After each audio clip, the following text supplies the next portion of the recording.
What's going on, guys? It's the Bigs Podcast, episode number 80. And today we're going to talk about the week that was in week 10. Guys, we've got a full cast almost for this one. Shout out to Mike Haber, who is going through his graduate school finals this week. So he is going to be cramming for some tests this week.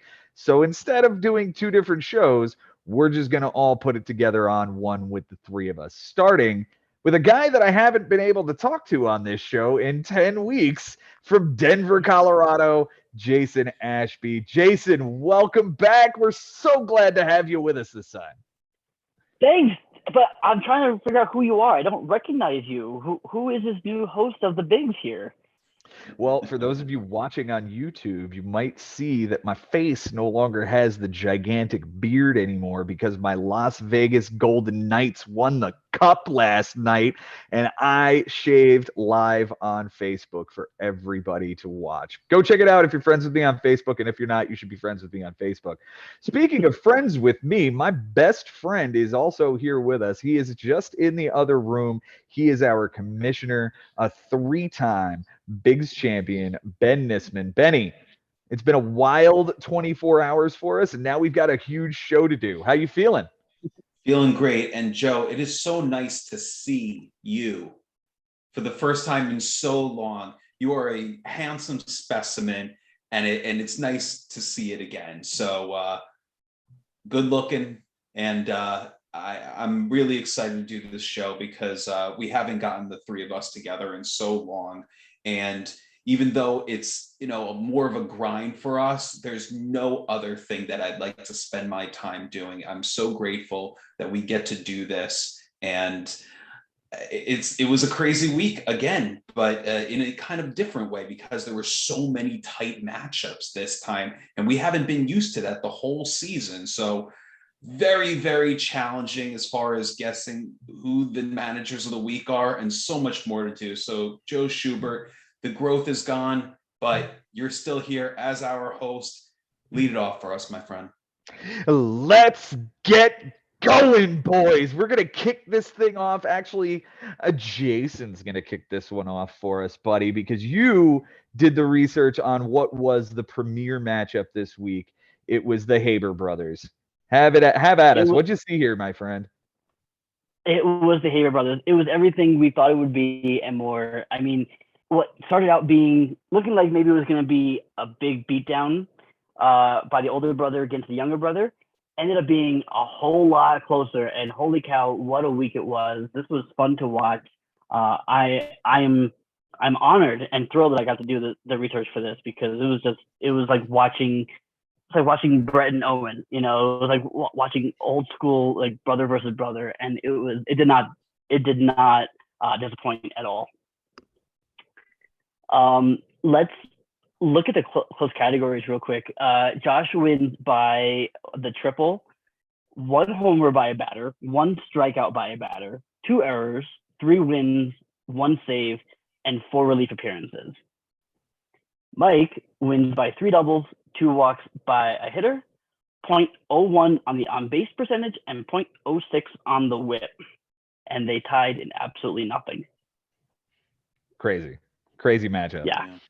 Yeah. Not to mention, it seems like the average was pretty darn close. And I wouldn't be surprised if that was one that flipped in Mike's favor on Sunday, because you're just looking 50 over 216 versus 45 over 204. That could have gone either way. No doubt. Yeah. After Friday or Saturday, it was 14-5, Josh. Like it was an absolute lopsided win for Josh until Sunday happened. It was crazy. On Josh's bench, he goes 2 for 14. 1 for 7. Oh, I don't know what that is. 143. 143. 143. Absolutely right. 3 runs, 1 double, 2 RBIs, 2 walks, 4 strikeouts. And the walks are the only thing that would play. They tied the 2 walks would tie the category. But you can't really blame him for that. He really only had like 2 days of actual bench stats. So it was a really good bench week for Josh. Strong work, man. He used all 12 of his ads, 3 on hitters, 7 starters, 2 relievers. He added Alejandro Kirk on Monday, gave him a solo home run. That was cool. Dropped Moreno for him. He added Rosie Contreras. More on that guy in a minute.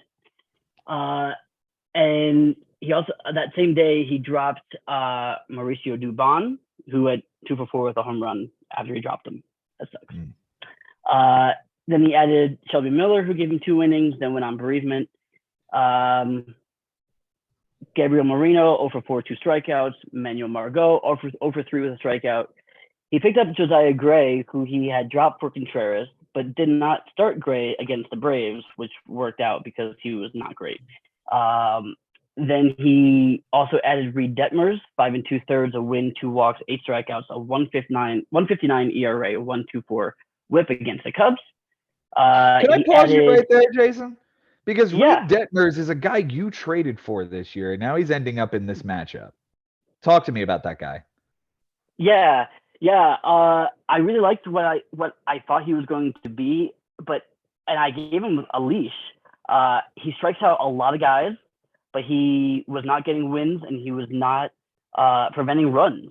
He would strike out a whole bunch of dudes, but his ERA, I mean, you see it here, like strike out 6, 7, 12 guys, but his ERA has been in the tubes until this was his best start of the year as far as run prevention goes. So I couldn't keep taking the ERA hit. Yeah, it looks like you had him for about 8 weeks, traded for him on April the 10th and let him go May the 27th. And of course, now he's going to be sitting out there for Josh Haber here. And he's available now. I mean, he's, got a 4.79 with 68 Ks over 56. It could be a nice second half for him. That would be interesting. I digress. Continue with Josh's moves. Absolutely. He adds Adrian Hauser, 4 innings, a loss, 4 walks, 4 strikeouts, an 11.25 ERA, and a 2.50 WHIP. He adds Cole Irvin for a start against the Royals, 5 1/3, a win, 5 strikeouts, a 1.69 and a 1.13. Adds Jacob Junis, 2 2/3, a loss, 2 homers, a walk, 5 strikeouts, a 13.50 and a 2.25.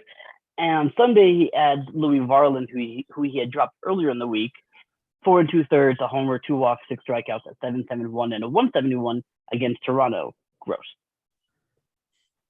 That was horrible. And I'm just looking at this pitching line. Like, we're looking at 2 dudes here in Varland and Bradley who pitched over 9.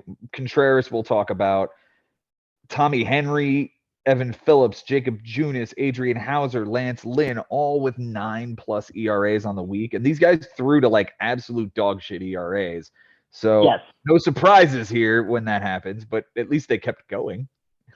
Yeah, it really, like, these dog shit ERAs started at the beginning of the week, and it just never got better.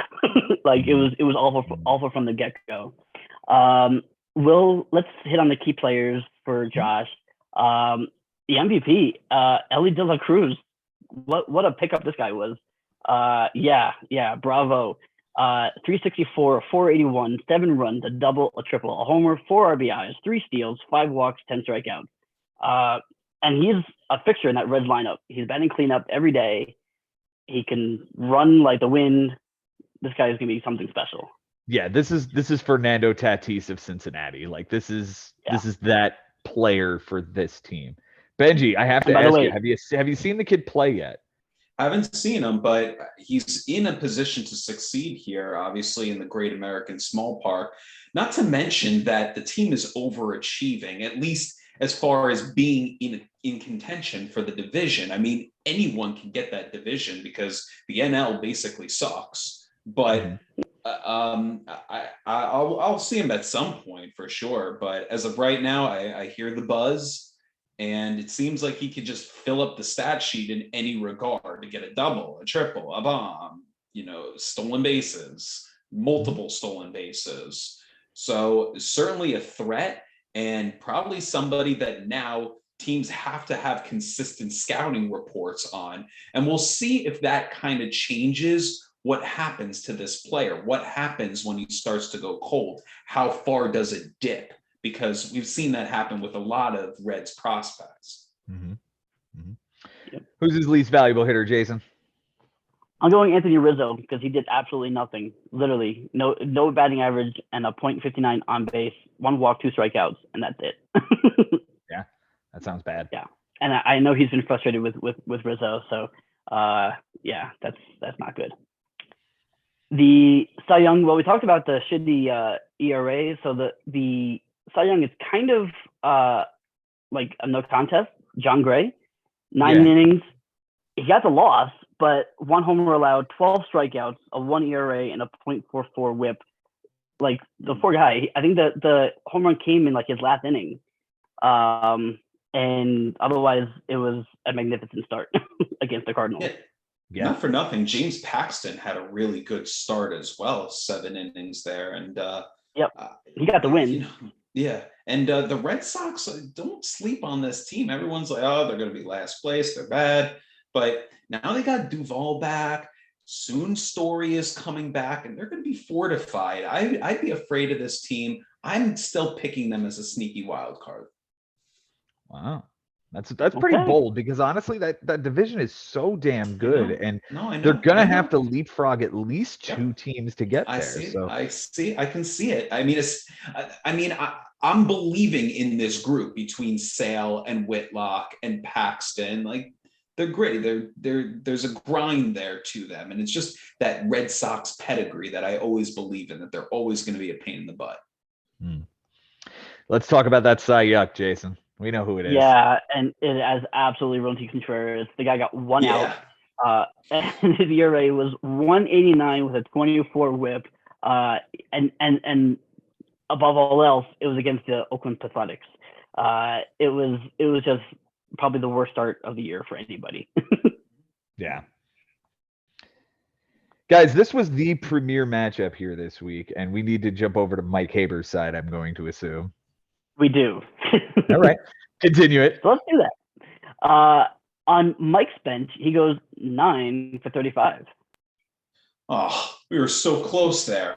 All right, so it's a little better than 250, so I'll say 262. 257. 257. With 5 runs, a double, 3 homers, 4 RBIs, 4 walks, 7 strikeouts. The homers are the only thing that play, and honestly, like, he could have done it in one day. That was on Friday, the 9th. He had Jock Peterson on the bench with 2 solo home runs, and he had Ezekiel Duran, who went 0 for 3. That would have been the play. I don't know if you do it, but again, it's tough to get all these guys in. But it might have been a matchup thing, between what Duran was hitting against versus maybe. I mean, I don't know who the San Francisco Giants were. You said it was on Friday. Yeah.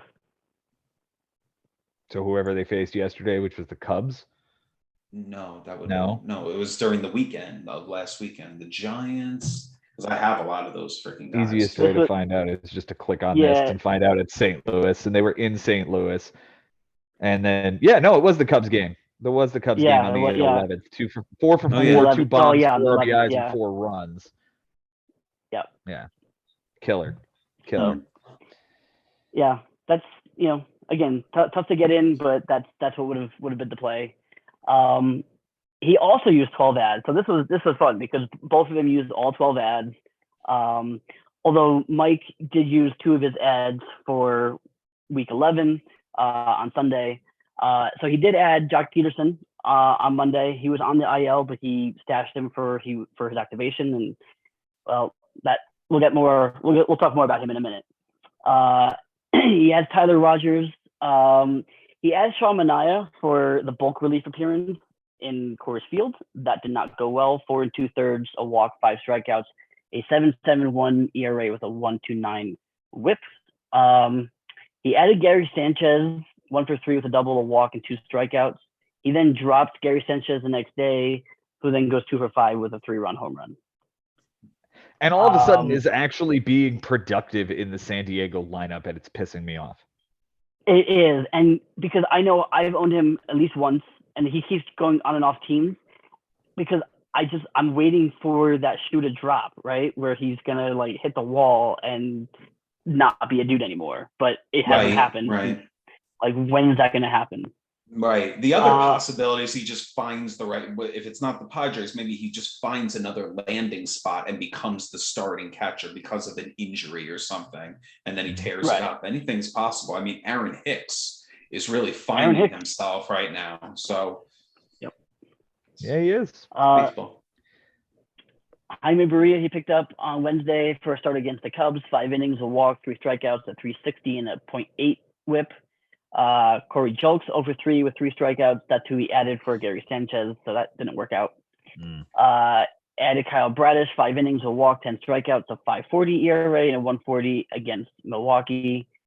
So then he added Brian Bayo and Clark Schmidt, who were the 2 starters for the Sunday night game. So he added those guys he added them on Friday, added them to hang on to them, winds up dropping them, not using them, dropped them on Sunday for Sam Long and Brooks Raley. So those were the week 11 ads. I also had a start from Braxton Garrett, 5 1/3, a walk, 9 strikeouts, nothing earned, and a .75 whip against the White Sox.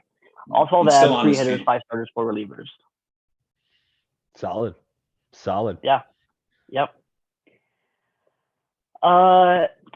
Key players. Yeah, we mentioned this guy, Joc Pederson. Even though he did not get him in for those 2 home runs, he still had a great week coming back off the IL. 420, a 333 with a 455 on base, 6 runs, 2 homers, 5 RBIs, 3 walks, 4 strikeouts. Least valuable hitter, I'm giving to Nolan Gorman, 125 and a 125, 2 runs, a homer, 2 RBIs, 9 strikeouts, and an error. The Cy Young, well, again, they both had shitty pitching, so I'm giving it to closer AJ Puck. Nothing earned over 3 relief appearances, 3 innings, a save, 5 strikeouts, and a .67 whip. And, well, Cy Young, this is the first thing to do, but it's got to be Verlander, right? 3 innings, a homer, 4 walks, 3 strikeouts, a 12 ERA, and a 3.67. And yet still he put himself in a position to help his team win the game, and they just couldn't hold it down. They had a big enough lead and they still couldn't do it. We'll get into that later. I will start by saying that I don't want to conflate it too much, but Joc Pederson's great week is highlighted by his Sunday. I mean, for whatever reason, Mike Haber has the ability to strike gold with San Francisco Giants players on Sunday, and he can F himself to death, as far as I'm concerned. Austin Slater. It's not the first time, and it's not the last time that he's going to do this to a team on Sunday. Josh had a blowout in the flipping bag, and he could not put away the great Mike Haber, who just found a way to chip away and claw himself into a tight matchup. Josh is relieved that he can at least say that I got a W today, and it's annoying. And this is a fun brother rivalry, of course. Like this is as good as it gets. And like you said, it did not disappoint, but it was just something that we were thinking the whole week, like, wow, Josh is going to blow out Mike. Like, I don't think I've seen this. At least it's been a while since I've seen this, but a thumping could have happened and it did not. And Josh can hold his, he can raise his hands and say, I won this matchup, but I know that he's kicking himself a little bit. And it's not really from anything that he did wrong. Like you said, if it's just the walks that were on the bench, like that he kind of needed, I'm not going to nitpick that. I'm not. Right. It's really about the comeback from Mike, and that this season, this great season from Mike Haber still lives on because, he was concerned in the first couple of weeks. Is it 2017 again? No, it's not. Like, it's just another great year out of Mike Haber. And what else can you say about Josh? I mean, obviously it could have been a bigger win, but look what he's doing. He's just grabbing a W here, grabbing a W the following week, and turning the page onto the next one. I believe it's 6 of the last 7 or 5 of the last 6 that Josh has won. And only one of them was only one defeat this season has ever been something large. And if I remember correctly, he also flipped it right on itself the next week to negate the loss. All of that's to say, he gets to raise his hand in victory and say, Benji, brother, I got you, brother. And for the next year, unless they meet in the playoffs, he's got the advantage. I don't think for one second that either of these guys are going to all of a sudden fall out of a playoff picture. In fact, it's going to take a whole lot for them to do so. So we may be looking at maybe the 1-3, maybe the 1-2, maybe the 2-4, but I feel like one of these two guys is going to get a bye. I don't know which ones it's going to be, but I feel like one of the Haber brothers will be either the 1 or the 2 seed because their teams are that talented. These guys are on that much of a grind.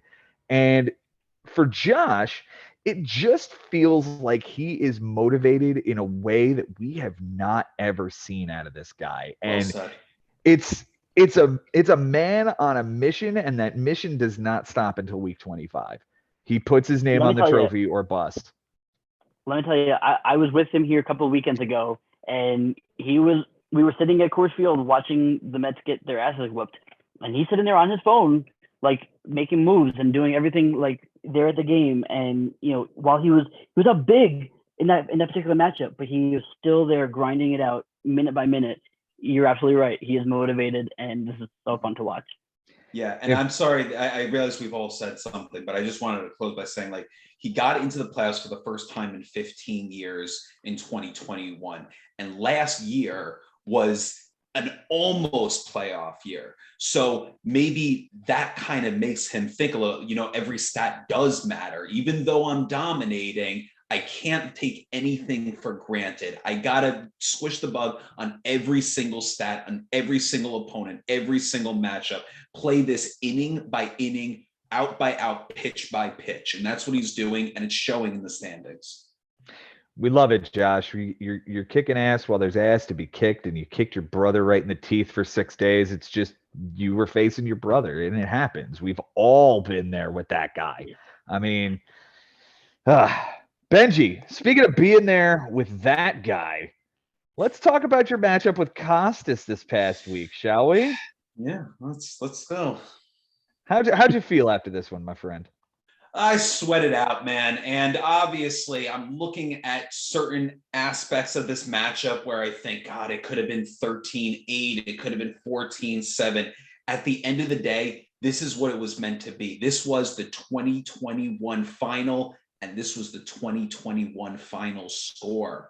So there's something apropos about 11-9 and how it was going to be. But obviously, there was some missing opportunities on both of our ends. We both missed opportunities on this one. At the end, I'm satisfied with a win. Why? Because this is the 5th time that we've played each other, and I am 5-0 against the great Costas Paragas. And I'm calling him the great Costas Paragas because he has only been in this league since 2020. And he has really made a statement in the bigs that he is playing the game day to day. He's a hard worker. He had a draft that made all of us scratch our head with the roster construction, but he figured it out somehow. And there's a reason that he's on top of the standings. Yeah, he slides into 4th place here despite the loss to you 11-9. On Sunday, you had a two-thirds of an inning lead, and he just squashed that bug. You also had a 3 relief appearance lead and a 3 strikeout lead, and he took 2 of those categories and tied you on the relief appearances. We'll talk about the annoying 21st relief appearance later on here in this matchup. I know Ben wants to get to that one. Close categories, we're talking about 2 triples for Ben, 2 homers, and 2 losses, and the save. For Costas, it's doubles, the RBI. I know that chaps my co-host, but 2 errors, a walk given up by a pitcher, and 3 ticks on the whip. You guys did tie in the relief appearances like we talked about. Benny, we're going to start with you on the bench this week. It is 14 for 53. Not ideal. Is it 318? Oh, no, it's not that terrible. It's only 261. Oh, okay. Yeah, it's better than you thought. 8 runs, 5 doubles, a triple, a homer, 7 RBIs, 2 walks, and 10 strikeouts. There it is. There it is. And you know what? The whole play it's Friday. It's Friday. Grichuk 2 for 4 with a run, a double, and RBI on the bench, and Blackman 0 for 4. McNeil 1 for 4 with a run and a double on the bench. Bell 0 for 4 with a strikeout.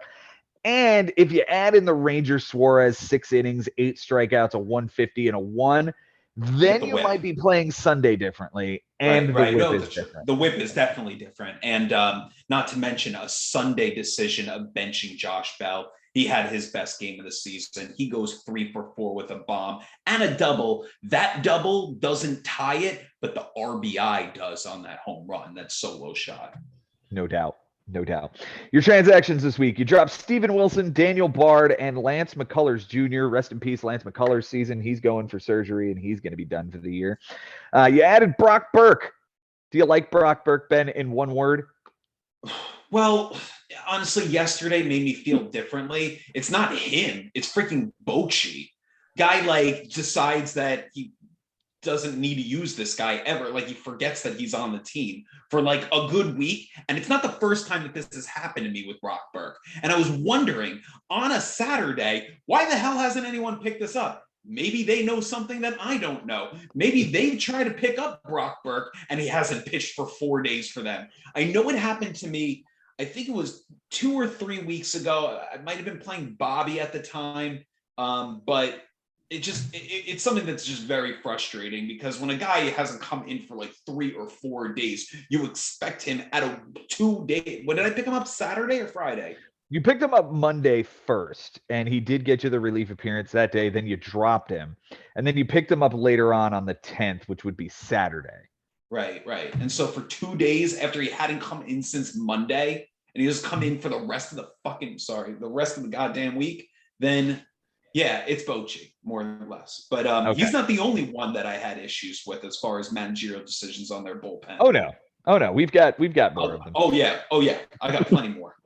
You dropped Brock Burke for Austin Slater, 1 for 3 with a strikeout. Added Oswaldo Cabrera, 1 for 4 with an RBI, 2 strikeouts and an error. Dropped Oswaldo for Adam Simber, 2/3 of an inning, a loss, a 150 whip, and a relief appearance. Sounds like that one was either him coming in with runners on or extra innings because he doesn't get an earned run there. So kind of annoying. Speaking of annoying, you dropped Austin Slater for Caleb Thielbar, who immediately went on the IL, so you had to drop him for Rich Hill. 7 innings, a win, a bomb, two walks, 6 strikeouts, 2.57 and a 1.29. You dropped Pierce Mike Johnson for Daniel Bard back on the team, an inning, a walk, a strikeout, a 2 whip, and a relief appearance. But Pierce Johnson closed out the game for Colorado last night. And guess who got him? Just happens to be Josh Haber because, of course, it happened. You dropped Simber for Brock Burke, as we talked about. He didn't appear. You dropped Rich Hill for Austin Voth, a 1/3 of an inning, 2 walks, a strikeout, a 6 whip, and a relief appearance. You dropped Austin Voth for Hayden Wesneski, which was a huge bluff. And you dropped Wesneski for Brent Suter, dropped Bard for Tyler Rogers. Neither came in, by the way. Suter nor Tyler Rogers. Neither one of them showed up.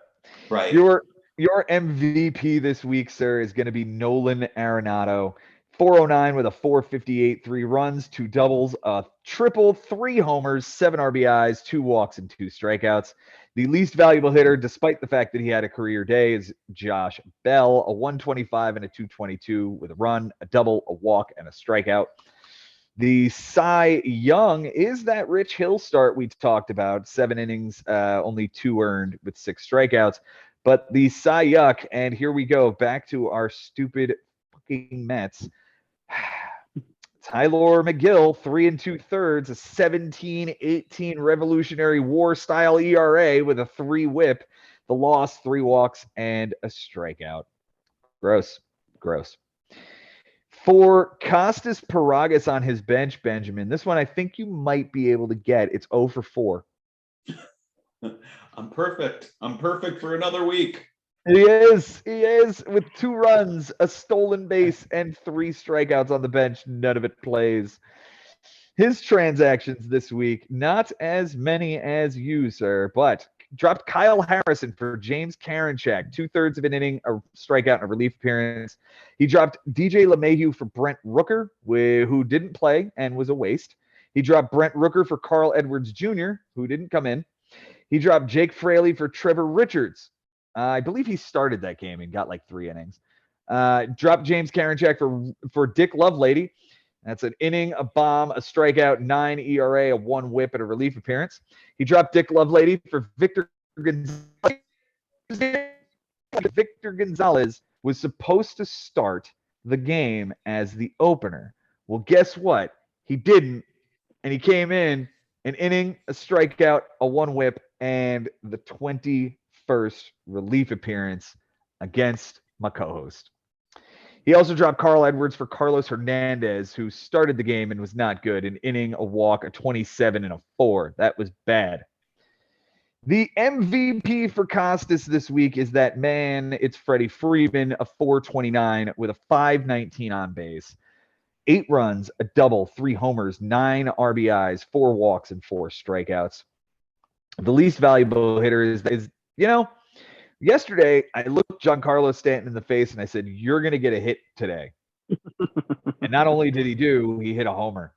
But this week, 071 with a 188, a walk, and 4 strikeouts. Gross. The Cy Young we will give to Hunter Green, who has been surprisingly good over the last few weeks for him. Hunter Green, why can't I find this line? Oh, because it's on top. 5 1/3, 2 walks, 9 strikeouts is really why we're doing this. A 506 and a 150. None of the starters were really good. And if you want to go for a reliever, he only got 3 saves. It looks like 1 from each reliever. So it's not like you can really go with that guy. I guess Will Smith's the answer with a win and a save if you want to give it to a bullpen guy.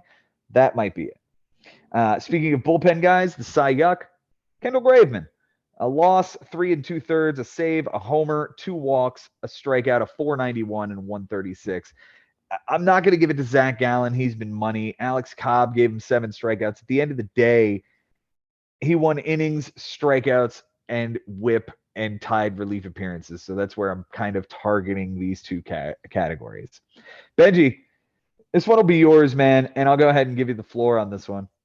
Well, I'll say as far as things that were unlucky for me, you always kind of have to look at that other side and say, what was unlucky for him? What was unlucky for him? That Cy Young. Kendall Graveman had the opportunity to close it down in a 2-run lead against the Marlins. And at least if he grabs that save, the score is 10-9 instead of 11-9. I won saves by 1. So he ends up shitting the bed. He takes the loss there. It was kind of crazy how of all these horrible starts that Costas had on Sunday, between Gallen, between Hernandez, the list goes on, but he only found a way to get a loss out of the reliever. And I was just, oh my God, I could take a loss from my reliever somehow. And then we'll just tie that category. I ended up not having to sweat that one up too badly, but it was really, really a crazy week. And obviously, yes, I was very frustrated that, okay, Suter, he hasn't come in a couple of days. He should be the guy. All right. Tyler Rogers, he hasn't come in a couple of days. He could be the guy just to get that 20-second relief appearance and grab me that category. Well, the Giants blew out their competition thanks to Mike Haber players. And couldn't get any of those players in. And then the freaking Colorado Padres game, get this. The Padres are up by a run, okay? And they go to somebody else to be the closer for this day because Hader has come in 3 days in a row. Even with the day off, I get it, okay? I get it that you don't want to go to him 4 days in a row. Fine, I understand that. Here's what happened. A bomb by McCann ties the game, and then they're in like an hour and a half rain delay. When that game resumes, there are other guys that you can go to, right? There's a Nick Martinez. Now maybe you go to Josh Hader. Anybody to just hold it down and get you to the 10th inning. Now, just lose it in the bottom of the 9th to the Rockies. And I swear, man, if that game goes extra innings, at least Suter or Hader or a Nick Martinez come into that game. So it was just like, I felt like I was a victim of circumstance on this one. And like, that's one stat that I'm like, damn it, And then of course, Friday, all I had to do was play one guy differently, and I get that double. And then who knows what I do on Sunday? Maybe I play Josh Bell, maybe I don't. But losing by the 2 doubles, obviously frustrating. Losing by 1 RBI. God, did Kike really have to hit me an RBI in the night game just to like shove it in my face? No, you're not going to lose by 2 RBIs. You're going to lose by 1 because Kike in the night game. So look, going into that game, Kike just needs to get 1 hit. And I will tell you that the first 2 were outs. And if it's an 0 for 4 and then Stanton comes in and draws a walk, on base percentage flips. It was a pretty close circumstance with on base percentage, but Kike does get a hit in his 3rd at bat, and he does get a hit in his 4th at bat. And then Stanton comes in and he's an out. So like I said, there were some things that did fall my way as much as they didn't. So you kind of just have to look at it and say, at the end of the day, just like last week against Christian, there were so many things that I felt like should have gone my way. It's 11-9 then, it's 11-9 now, it's a +4 in 2 weeks, and just forget about it. Turn the page. You won every stat, sure. Losing 5 close categories, or four, losing by 1 walk given up. Damn, I was never going to not play Tyler McGill. I was never, because I picked up Rich Hill. And I said, Tyler versus Rich Hill, one of these things is going to happen. One of these things might fall on my plate. So I'm not going to get on myself for that. Obviously, one better decision with a pitcher like bringing in Ranger Suarez against the Dodgers did not seem like a good decision. The guy was awesome, and I win whip if I do that. I didn't think that was necessarily over management. So again, obviously, so many other things could have gone my way. This could have been 14-7, but I could have just as well lost 11-9 or 13-8. So I take the win, move on. It's 5-0 against Costas. I'll brush my shoulders off for that, and that's enough for me, and I'll accept it. Jason, let's have you dive into here, man. Costas has had himself quite an interesting season, and we talked about, and you guys hit on it on the on your show about how I just went to go grab my beard, by the way. That's not the first time that's going to happen on this show, and I might say something the next time we do it. So we talked about the JD Martinez, Real Muto, Alejandro Kirk conundrum that he had. Well, that's now done and over with. And since that has happened, he's really improved his stock in this league. Is that really the one catalyst that has driven this success? I mean, it certainly seems like it. And he had, I remember he had trouble with second base and he had trouble with center field. Well, he got Tatis back. He has him at shortstop right now, but he's a center fielder. Also, Jake McCarthy has been really good. He has Casey Schmidt at second base. To me, the thing is, he has no bench now, right? I mean, you said you went 0 for 4 this past week? 0 for 4. He's got no. That's it. He's got no bench. So it kind of takes the decision making out of it, which was the problem altogether with having Real Muto, Kirk, and JD Martinez, because you had 3 guys for 2 spots. So yeah, I think now that he has less stress and less decisions to make, he can just almost set it and forget it, day to day anyway. Mm-hmm. Benji, I'm super proud of you for being 5-0 against this guy. That's a hell of an accomplishment against anybody. Yeah, thank you, man. And like we talked about the bluff actually did work as far as forcing him to pick up the starters, but it really didn't change that much in what could have happened. If he gets that 1 extra walk, sure. If whip ends up flipping, sure. But he was going to lose ERA anyway because Gallen was that terrible. And then who is this Schmidt guy? That guy alone with 2 doubles. What a piece of Schmidt. I didn't even see that coming. Yeah, he's definitely a Schmidt head. And he definitely came to get you today. And especially this past week. And he's just the most recent Giants guy to Giant, right? He's not anything special. He's not going to be anything. He's not going to be Brandon Belt, but yeah. Cool. Is Is this a Gabe Kapler thing? Is it a division thing? Is it just the timing of it, and then eventually they're obviously going to show what we thought that they were going to be? Like, why are the Giants overachieving right now?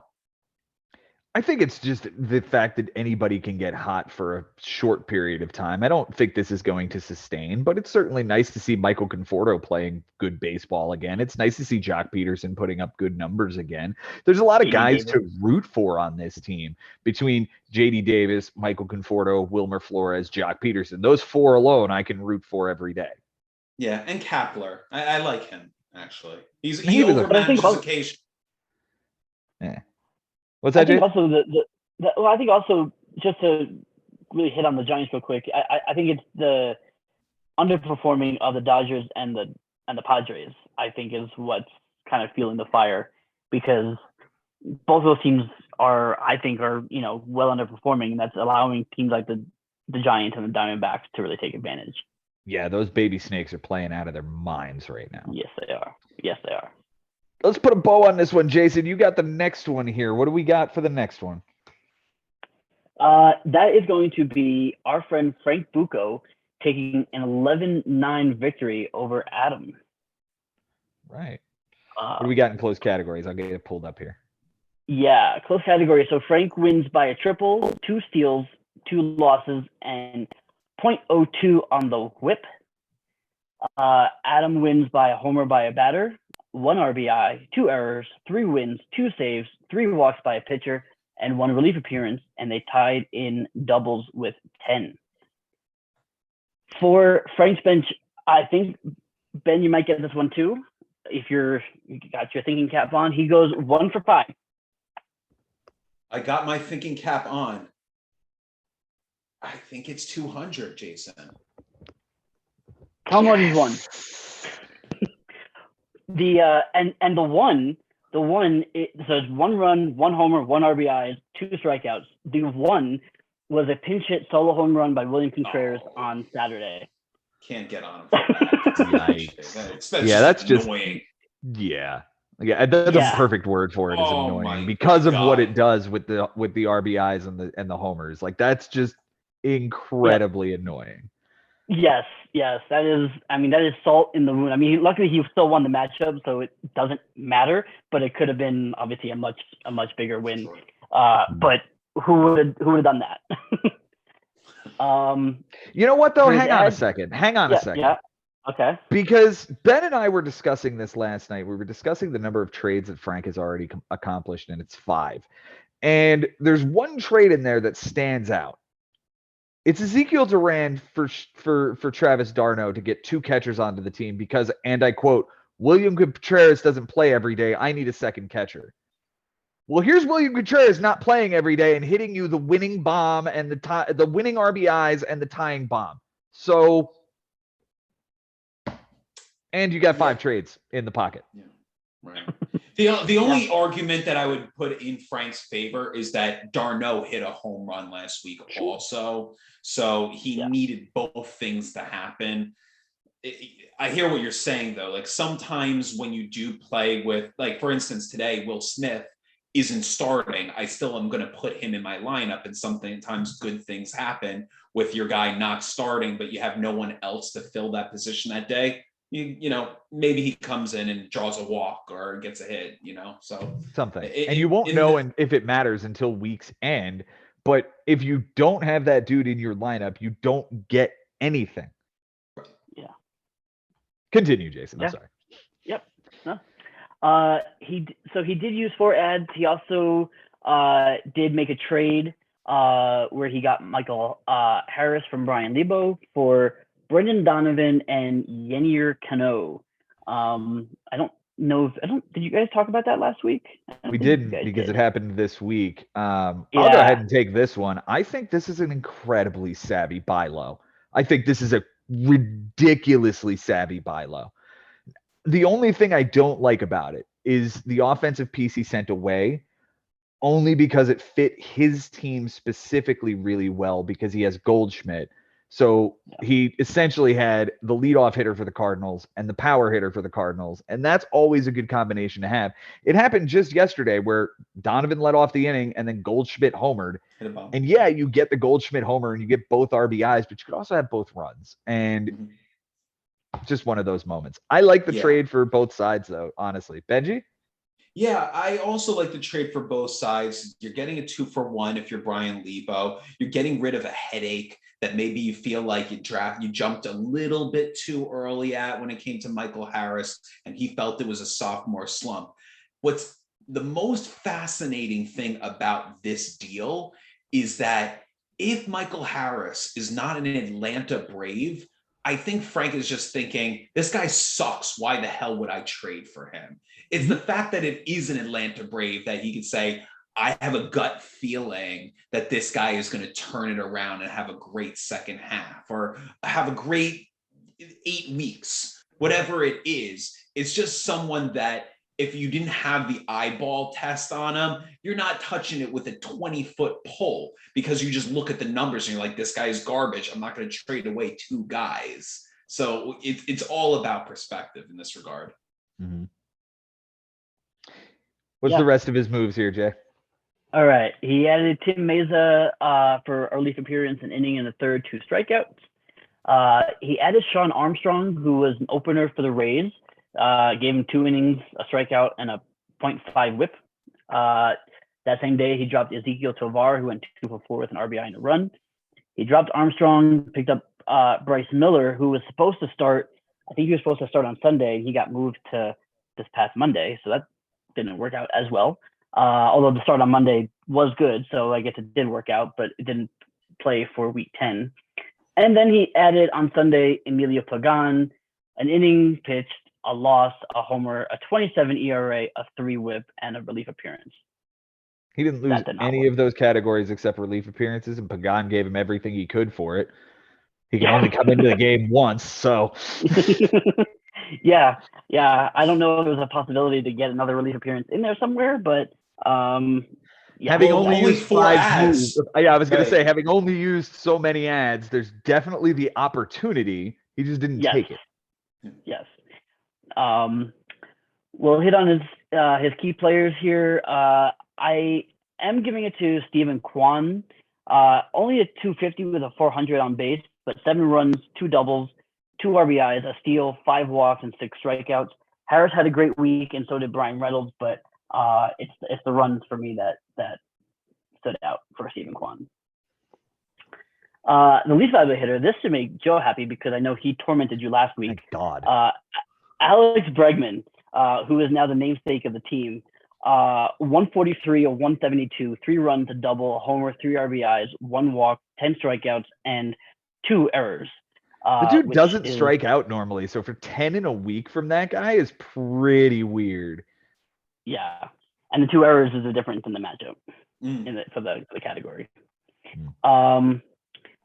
For his pitching, well, he now has both B Millers, but we'll talk about Bobby Miller, who went 6 innings, nothing earned, 1 whip, a win, 3 walks, 7 strikeouts, and I believe that was against the Phillies in Philadelphia. So that was an incredible start. And then I'm going to give the Cy Young. So I mentioned Emilio Pagan. To pick him up, he dropped Brady Singer, who was equally as bad, 4 1/3, a loss, a homer, 3 walks, 4 strikeouts, an 831 and a 208. So those 2 combined to be just dog shit. Yeah, that was not a good start. But truth be told, and I'll talk about this more in a minute, Frank pitched really well this week, and Frank has pitched really well recently. Yes, absolutely.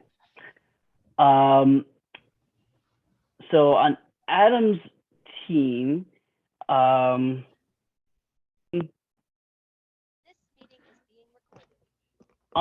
Adam's bench, he goes 10 for 33. Well, you're sitting there asking for it. You should know it. Yeah, no, I know. 324? 303. Oh, that was not close. Okay. 303, 3 runs, a double, a homer, 4 RBIs, 3 walks, 11 strikeouts. The only thing that plays is the double that happened on Sunday. Owen Miller on the bench. I guess you start him over Gleyber Torres, but that's a kind of a judgment call based on matchups. You had the late game with Gleyber, so hard to get him in. His ads this week, he drafts Brandon Williamson for Julio Teheran. Julio Teheran, okay, 6 in the third, a loss, 2 homers, a walk, 5 strikeouts, a 284 and a 111 whip against Cincinnati. This guy's been like, what, a revelation? What year is it that this dude is doing good? What year is it? He's only 32, right? Like he's I know he was young. Yeah, I know he was young. Yeah, but it feels like he's been around forever. Yeah. It's kind of like how like Scott Kazmir, sorry to bring up that name, but you've like, oh wait, he's back in the league, and now he's gone for 2 years. Now he's back in the league. All right, he's only 32. All right, he led the league. By the way, Daniel Murphy just got signed by the Angels. Right, in case these names just keep coming around like herpes. Yeah. Continue, Jay. All right. Nice. He added Andrew Heaney, but I don't think he ever actually got into the start. 5 innings, a loss, a homer, 2 walks, 5 strikeouts, a 540 and a 120. Yeah, so here's the latest guy to ride the Andrew Heaney bicycle. As we're got like this Texas Rangers pairing now with Dane Dunning, so you figure, all right, this is a good team. I got 2 of the starting pitchers in the rotation for the Rangers. It's not a bad idea in theory. He's just been on every team. He has. Kyle Gibson gave him 5 innings, 2 walks, and 7 strikeouts, 3.60 ERA, a 140 WHIP against Milwaukee. He adds James McCann, 1 for 3 with a double, 2 strikeouts, and drops Connor Joe for that guy.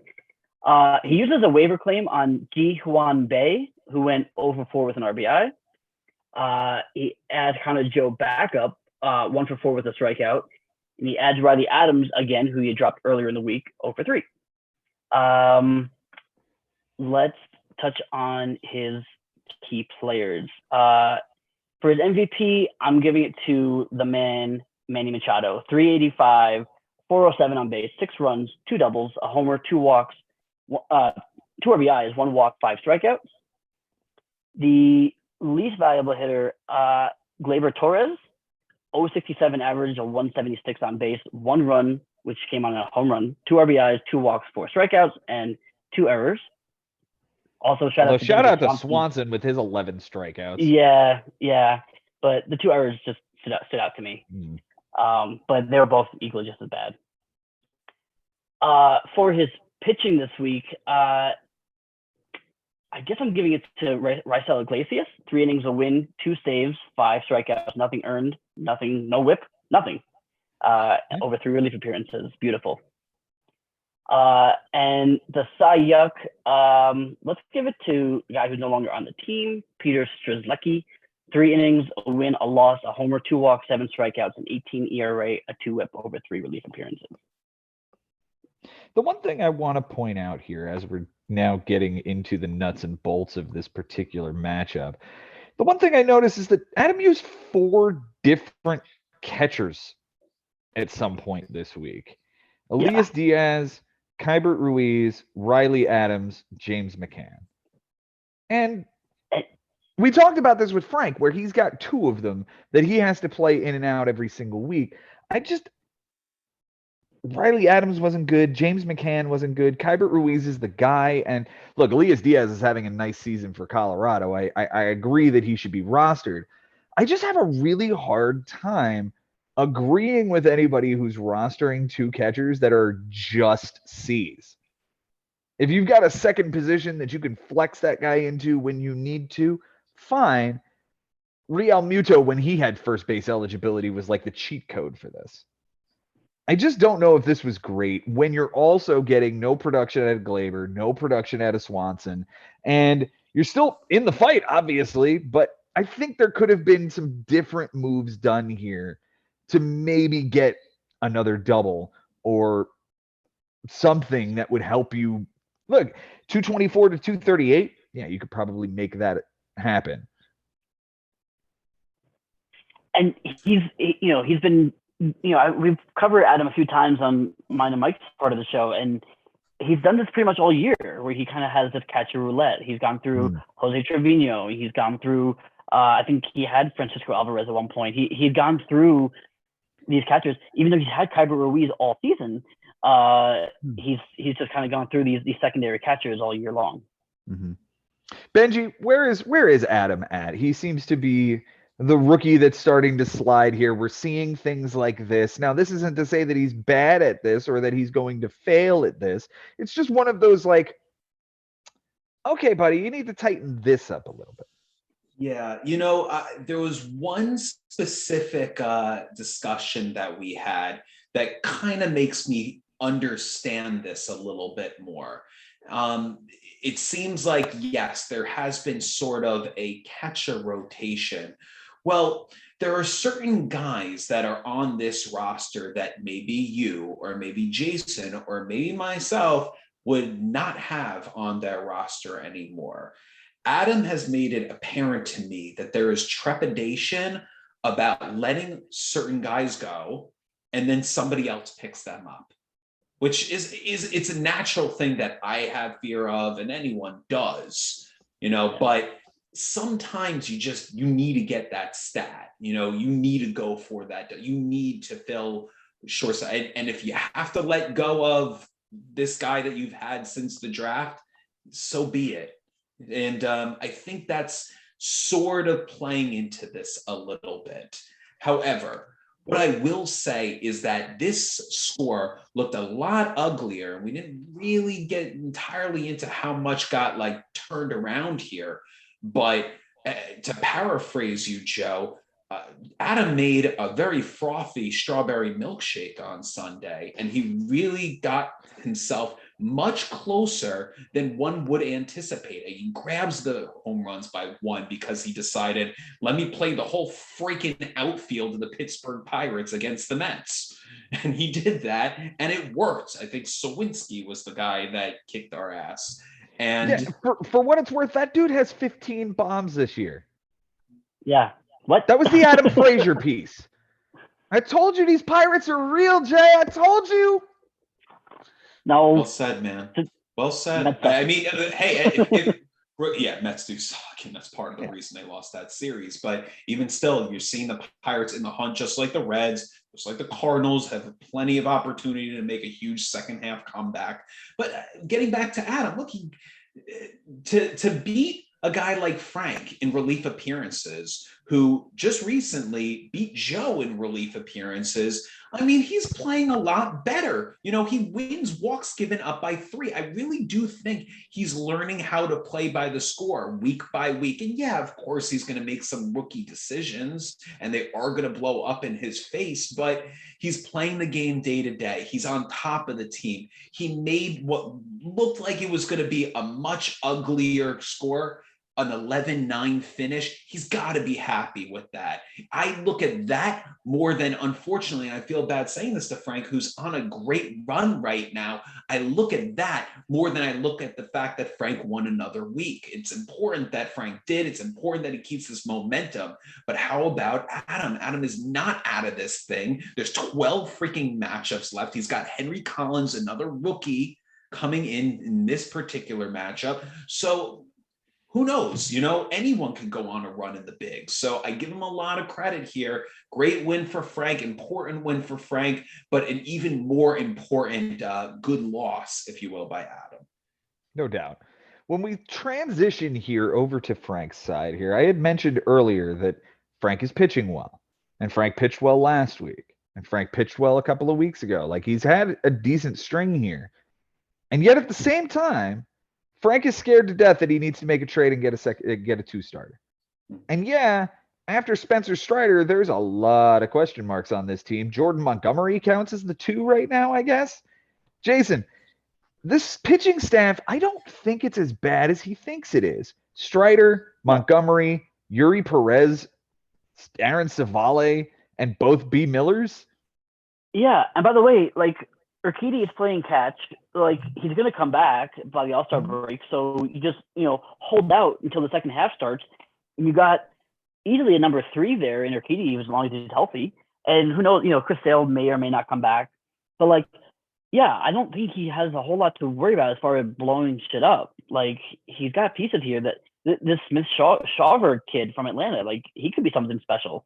So I don't think he has anything to really worry about here. The only concern I have is the same concern I've talked about. It's the curse of the SB2 when it comes to Frank.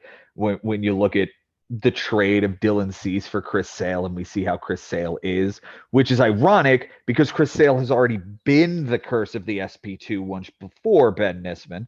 Isn't that right? Yeah, no, for sure. And look, when he went down for me in 2019 after Frank traded him to me, I kind of felt like, okay, like he gave me what he needed to, and it's up to me to finish this season. So yeah, you know what you're getting into when you trade for Chris Sale at this point in his career. Jason, Ben and I were talking before we got on the air here, one final point on Frank, and I had said out loud, it might be a magical season for a bunch of people, but the one thing that I think we can agree on is that at this point, it's a magical season for Frank Bucco, being 12 games over at this point in the season. It's the best he's been this late in the season ever. And Ben asked me, he says, to make it a special season for him, what has to happen?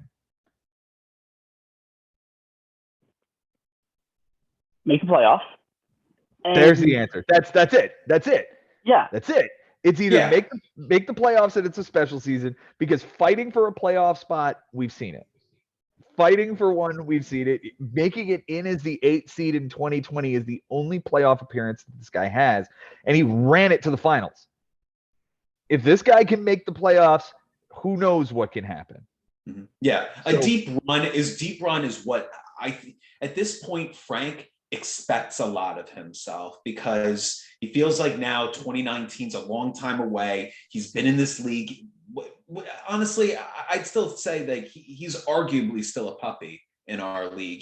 Bobby, 2018 is still a young pup in our league, in my opinion.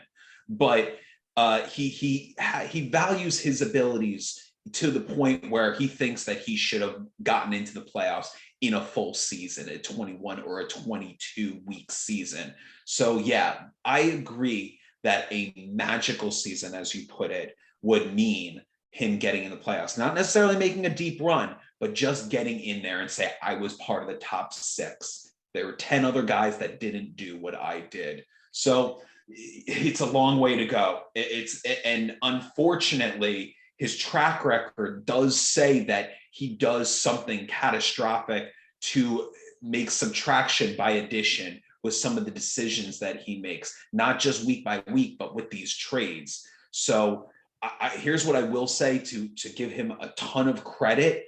I would have expected a lot more moves total when we look at the standings and we see how many moves he's had in comparison to someone else. Frank was a guy that's using 12 every single week, no matter what. He's not doing that right now, and I think it has benefited him. Yeah, I definitely agree with that. When we do look back on it, it was a lot of rolling rotation of guys in previous years, and the discipline we're seeing here might not exist in the trade market, but it definitely exists in free agency. So my hat's off to you. Another great win, Frank, 1 week after kicking me square in the nuts. We're going to move on to the next matchup here, because this next one is one of my favorites this week. I really, really enjoyed looking over this 12-8 win for Bobby Russo as he took it down over Brian Lee. Ben, what did you see here? Well, I mean, I got to see a lot of reactions from Bobby Russo on Thursday, where he was just looking for a bomb, and here you go, you get 3 of them from one guy, your first round pick. So yeah, obviously this team does have some holes, but I give him a ton of credit because he was playing against the doctor, and Brian has been hot. He has really turned his season around. And when you're playing up against someone that you know is going to make ads day to day, that's going to check his team every day, that changes how you manage. And he just reacted to what Brian did, and Brian the same against Bobby. And this was my favorite matchup of the week, maybe the Habers, but this is the other one because I really saw two great managers playing against each other. This is one of those matchups I would love to see in the playoffs. I would love to see these guys make deep runs and see them fight it out in the semis at some point. Like, these two particular managers, I think, match up very well against each other. And I'm going to be intrigued to see them fight it out for years to come, because that is most certainly something that's going to happen. On this particular Sunday, triples were tied and Bobby got that one. Brian had a 1 RBI lead and Bobby took that one. Close categories. Bobby wins by the triple, the homer, the RBI, the stolen base, 2 errors, a save, and 3 walks by a pitcher. Brian did win by 4 strikeouts by a pitcher, and they tied in runs scored with 33. We're going to start with Bobby on his bench this week, Benjamin. I think you might be able to get this one. It's a little bit difficult, but it is 2 for 13. You think I can get this one?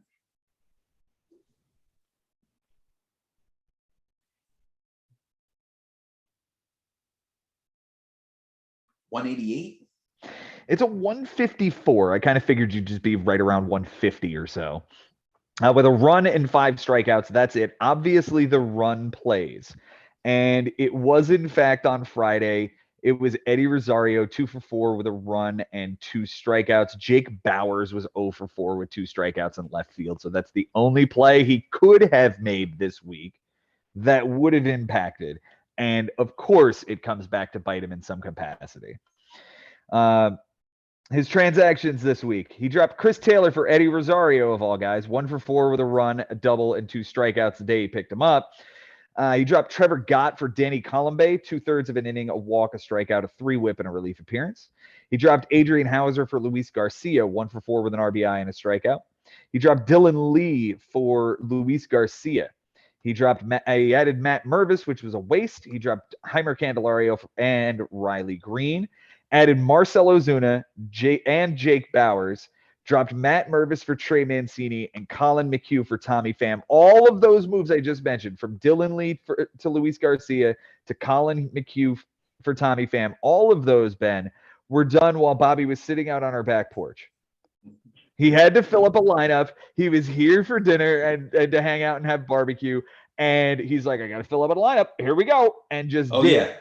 No, there was a moment. By the way, hang on. Do you want to know how those guys did on that day? Combined. Ozuna, Bauers, Mancini, Tommy Pham. Those 4 ads. 6 for 18, 2 runs, 5 doubles, a homer, 3 RBIs, 2 walks, and 6 strikeouts. That's Bobby Russo for you guys. Yep. No, and he was on cloud 9 that night, man, with everything good going in his favor. You guys stepped out onto the porch, and he's thinking, who am I taking? I don't know, man. Pham and Mancini. Gold. I mean, you can't get much better than that. Absolutely. Each of them had a double and an RBI. The big game came from Bauers, who had 3 doubles and a 3 for 6. Just that doubleheader. Yeah. Yep. He then added Andrew Nardi for a clean relief appearance. He dropped Ozuna for Teheran, 7 innings, a 1 earned, a walk, and 6 strikeouts. He dropped Mancini for Candelario. Welcome back. 1 for 3 with a 2-run homer and 2 runs scored with a walk. And then he added Oswaldo Cabrera for Jake Bauers, who was on the bench. All told, off of the ads he made this week, 9 for 29. That's a .310 batting average. 5 runs, which tied the category. 7 doubles that won him the category. 2 homers, 6 RBIs, both win him the category by 1. 3 walks and 9 strikeouts. This is why I love this matchup so much. His MVP this week is, of course, Jose Ramirez, who just had a ridiculous day and week. 435 with a 500 on base, 7 runs, 2 doubles, 4 homers, 8 RBIs, 3 walks, and 2 strikeouts. The least valuable hitter is Anthony Volpe, 077 with a 143, a steal, a walk, and 4 strikeouts. And I don't think Bobby's going to drop this guy. I don't think that's ever going to happen. That guy could not hit bad enough to get out of his lineup. but I think there's a point where you need to get another shortstop on this team, right? Yeah, no, I agree. And actually, yeah, maybe he's not leaving the roster, but does potentially sit down sometimes. Maybe he's got enough steals in the matchup, or he's getting crushed by steals. So, Volpe, he doesn't need to play for 4 or 5 days, and he has that other guy. With as many shortstop clogs as we have, Jason, where it's James McCloskey with Corey Seager and Tim Anderson, Josh Haber now has both Ellie De La Cruz and Xander Bogaerts. This is a guy who should be going after a shortstop, right? I think so. Yeah. I mean, he has Jake Cronenworth and picked back up Chris Taylor here and there, but none of those guys are really the answer at shortstop, and I don't think that Volpe necessarily is either. I can see that for sure. Okay. His Cy Young is going to be Julio Teheran. We talked about his 7 innings, 1 earned, 6 strikeouts. His Cy Young is, and I'm quoting here, fucking no one. Look at his pitching line. The highest ERA is Aaron Nola with a 4.05 across 13 and a third. Is that supposed to be the Cy Young with 19 strikeouts? 19 strikeouts. No, not going to happen. Bobby pitched his ass off. He pitched to a 211 and an 090 with 20 relief appearances over 55 innings. Well done, sir. Well done. For Mr. Lebo on his bench this week, Benjamin, 6 for 19. Oh, 6 for 18 would be 333, so it's a little worse. What? What did you said 6 for 19, right? Yep. What? Oh, 360. What? There you go. Okay. 2 runs, 7 walks, and 6 strikeouts with a 316 batting average. We talked about the trade that was Michael Harris and Brendan Donovan for Yennier Cano. Michael Harris for Brendan Donovan and Yennier Cano. And if I'm honest, I like this for Brian because Brendan Donovan all of a sudden now has to replace Vinny Pasquantino, who's down with a shoulder injury, and he's going to miss the rest of the year. So he doesn't have to run out and find a first baseman now. He's got a guy and can be a little patient here. He dropped Jake Diekman for Paul Blackburn. He added Yuli Gurriel 0-for-4 with a run. He dropped Brian Woo for Kevin Kelly, who did not appear. He added Randy Vasquez, 5 2/3, a win, a walk, 3 strikeouts, and an 0.53. That upset Bobby because he watched that game right there in that chair next to me. He then dropped Kevin Kelly. He dropped Yuli Gurriel for Chase Anderson, 5 1/3, 2 bombs, a walk, 7 strikeouts, a 5.06, and a 1.31. He dropped Giovanni Moran for Tommy Kahnle, an inning, a strikeout, and a relief appearance. He dropped Chase Anderson for Ryan Noda. Ben, what team? The Long Island Ducks. Close. It's the Oakland Athletics. But they are probably fairly close to competitive. Yeah, they could compete against each other. I'm sure the Ducks could win a couple of those games. Hell yeah. Yeah. And former league Daniel Murphy. He dropped Ryan Noda for Mark Canha, 1 for 3 with a steal. Added Colin McHugh, added John Curtis. Neither of them showed up. Added Tommy Kahnle, dropped Tommy Kahnle for Zach Greinke. That was after the bell for Monday. His key players this week. Benjamin, this is the second time I'm going to give this guy the MVP. It's Andrew McCutchen. He does have a 188 with a 481 on base percentage, however. 2 runs, 2 RBIs, 10 walks, and 4 strikeouts. That's huge. Yeah. The least valuable hitter I'm going to give to Andrew Benintendi, who did not get a hit. He had 1 walk and was a 222 on base percentage. The Cy Young is the guy I tried to trade with him for. It's Kevin Gossman, 11 2/3, a win, 2 bombs, 4 walks, 17 big strikeouts, a 540 and a 129 isn't the greatest, but the strikeouts were very nice. The Cy Young, I don't know, Genesis Cabrera maybe with the loss and the 2 walks and 1350. It wasn't as if somebody stood out here. He also pitched well to a 384 and a 129. Those are competitive numbers. It's just didn't quite get lucky with Bobby pitching as great as he did. Jason, these 2 guys. I mean, when we're breaking down these matchups, now, we got to start thinking about which one of these guys is going to start catapulting forward, making a playoff push. And by that same token, guys who are going to start to fall back. Bobby's got a lot of IL to work with here, and he has taken a little bit of a step back. He's 11 over 500 right now in sixth place. But what does that mean? That means he's one spot away from the Bob spot all of a sudden, right? Yeah, and looking at his schedule, he's got Ari this week in week 11. Then he's got Josh, and then Matt, and then Mike. Like, there's some opportunity here for him, I think. But also there's some danger for him as well, going against both Haber brothers in this stretch. So it's going to be interesting to see how this plays out. But I think, we saw it with his ads this week, right? Like, they all worked. Everything worked. Mm-hmm. And if he keeps doing that, I can definitely see him going back into the playoffs. Ben, I'm going to leave you to finish off this one, man. What do you got for us on this? Well, firstly, I think this is the first time Bobby's used all 12 ads in 2 years. And from what I'm seeing, it seems like Brian Lebo used basically all 12 as well, if not very, very close. Mm-hmm. This is two managers that really were playing against another hardworking manager. And that says a lot about both of these teams, that they can compete as well as the other. And this matchup could have gone in any direction. When you see how many close categories there were, this could have gone either way.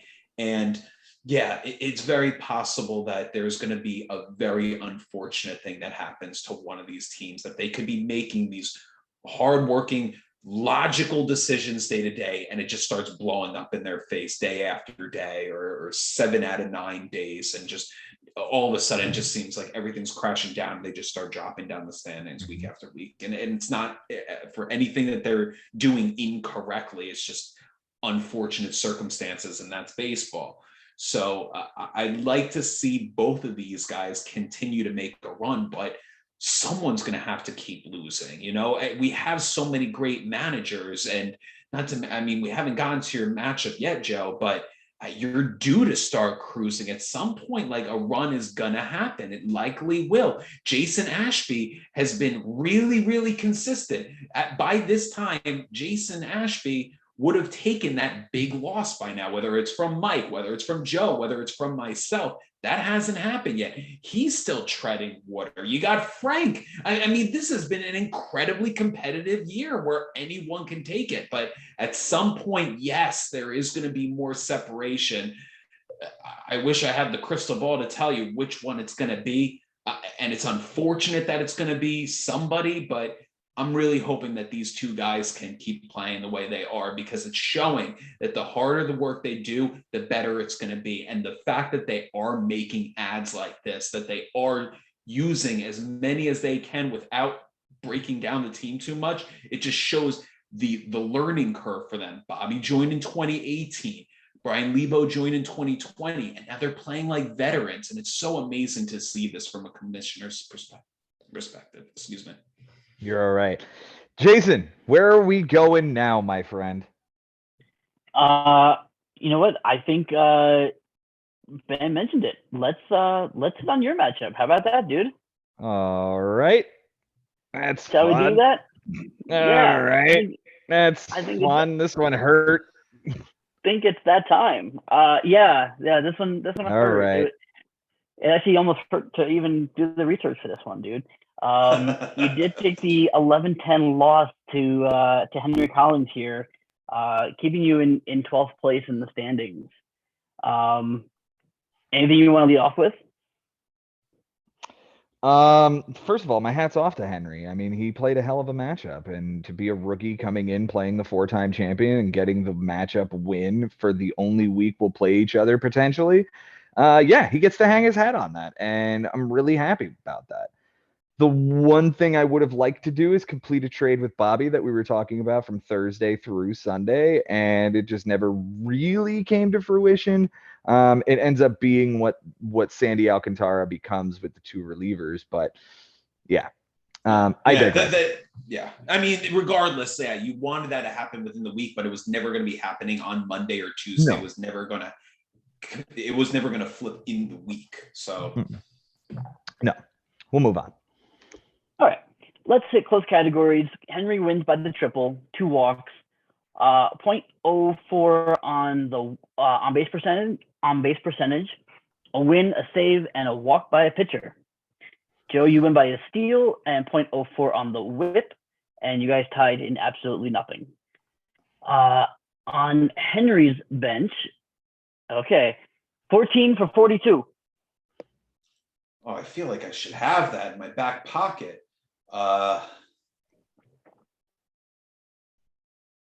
It's over 3. I'm gonna go like 350 something. Yeah, that sounds about right. 362. It's actually a perfect 333. Yeah, that's why I was like, why can't I just? Yeah, Yep. Yeah. go figure. 4 runs, 5 doubles, a triple, a homer, 8 RBIs, a walk, 7 strikeouts, a partridge in a pear tree, but nothing plays. None of it plays. What? That's it. That's it. He played a perfect matchup. Like he played a really great matchup and got all the coin flips at the end. It's awesome. Yeah. With that big a bench, that is unbelievable. I mean, all those counting stats. 5 doubles, a triple, 8 RBI. None of it plays. I just couldn't keep up. Like 16 doubles, 37 RBIs. I just couldn't keep up this week. Yeah, those are tough. Even 30 runs is pretty darn good. The fact that you had nearly 40. Thankfully. He did use 3 ads. He drops Kyle Bradish for Clark Piece of Schmidt. 6 innings, a loss, 2 homers, a strikeout, a 450, and a 1 whip against the White Sox. He then dropped Schmidt. He dropped Elias Diaz for Kyle Hendricks. 8 innings, a win, a walk, 3 strikeouts, nothing earned, and a .25 whip against the Giants. He then dropped Matthew Boyd for Yanir Diaz. Ben, what team? The Staten Island Yankees. Yes. The Houston Astros. 1 for 4, a double, and a strikeout. That was his ads. That was it. That's all he did. The Kyle Hendricks ad is the difference in the win category, and it annoys me. Yeah. Because there's absolutely no reason that Kyle Hendricks needed to go out there and throw 8. Yeah. 8. Yeah. And not give up a walk, I don't think he did, which, again, that category. No, We'll he get did into not that later. that later. Yeah. That's the one that I really want. And I'm sure you could break it down even further, Joe. Sure. Go ahead, Chase. So his key players, I'm giving the MVP to Bryson Stott. He hit the triple, the only triple of the matchup. Sunday. 438 with a 526, 2 runs, a double, the triple, 2 RBIs, 3 walks, and 4 strikeouts. Lou Bob did have a great week, so I want to call that out as well. But the triple is what sealed it for me. Least valuable hitter. So Andres Jimenez had nothing all week. He had an RBI, 2 walks, 3 strikeouts, and an error. He also did bench a homer from him on Sunday, but it was tough to get him in. Had he got him in, that would have changed the award here, but going to give it to Jimenez because he was dog shit otherwise. The Cy Young is definitely Kyle Hendricks because, of course. And the Cy Young is going to be Matthew Boyd, who's no longer on the team. 5 innings, a loss, 2 homers, 2 walks, 3 strikeouts, a 9 ERA, and a 160 whip. Matt Strom wasn't good either, but that was just over 1 inning and 1 appearance. All right. Joe? Let's hear it. How bad is it? On 8 for 19. Yeah, it's pretty bad. It's like 4 something. Yeah, it definitely is. I'm wondering. 8 for 19. 8 for 16 is 500. 407. Nah, 421. Yeah, I was gonna go higher than that. Oh, sweet, 421. Good to know. 421. 4 runs, 2 homers, 3 RBIs, 3 steals, a walk, 3 strikeouts. The only thing that plays maybe is the average on base, I'm guessing. The on base specifically when I lost it by 4-6. And it's Gunnar Henderson all week, isn't it? Yeah, well, it was really just Friday. It was Saturday and Sunday. No, Friday and Saturday was where everything came from. And yeah, there was a Jared Kelenic homer on the bench, and Gunnar Henderson 2 steals. That was on Friday. And then you had on Saturday the Gunnar homer and a Chris Taylor stolen base, while Paredes and Muncy shit the bed. So it was really those 2 days are really where everything happened. But the thing is, Paredes has a 2-homer and 6 RBI game earlier in the week, so I'm playing him because he's hot, or so I thought, and he hasn't gotten a hit since that day. Yeah. No, the thing that really, just is made very evident to me is how close on base percentage is. I mean, you see how many hits were left on the bench here. Like, that's easily the flip that wins you the week 11-10. Yep, no doubt. The other thing that I thought was interesting was the Wednesday benchings of both Jack Flaherty and Pablo Lopez. Both were decent. I would say Pablo was really good. 7 innings, a homer, a walk, 6 strikeouts, a 1.29 and a 0.86. But that was against Tampa Bay, so I like. Of course, you're going to bench that. Right, and Flaherty was not a favorable matchup either. Nope. That was against Texas, so yeah, no, it makes sense. And the thing is, we were both pitching so incredibly well early in the week. I think it was until Thursday that either one of us got an ERA over 2. Yeah. So I'm trying to avoid the blow up start because I'm waiting for him to have the blow up start. Thankfully, he finally did.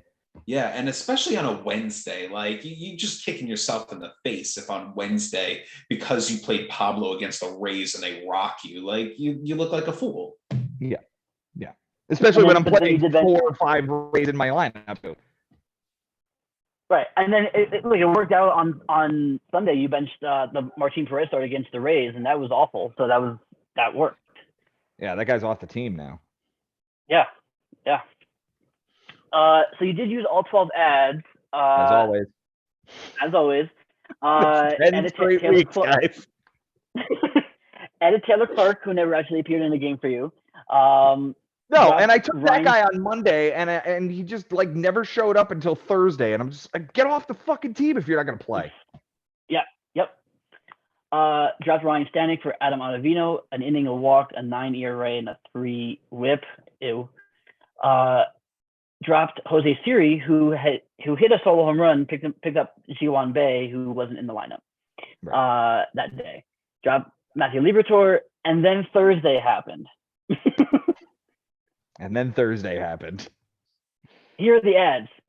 Yanni Chirinos, Seth Lugo, Trevor May, Kenyon Middleton, Jimmy Cordero, Nick Pivetta, Chris Taylor.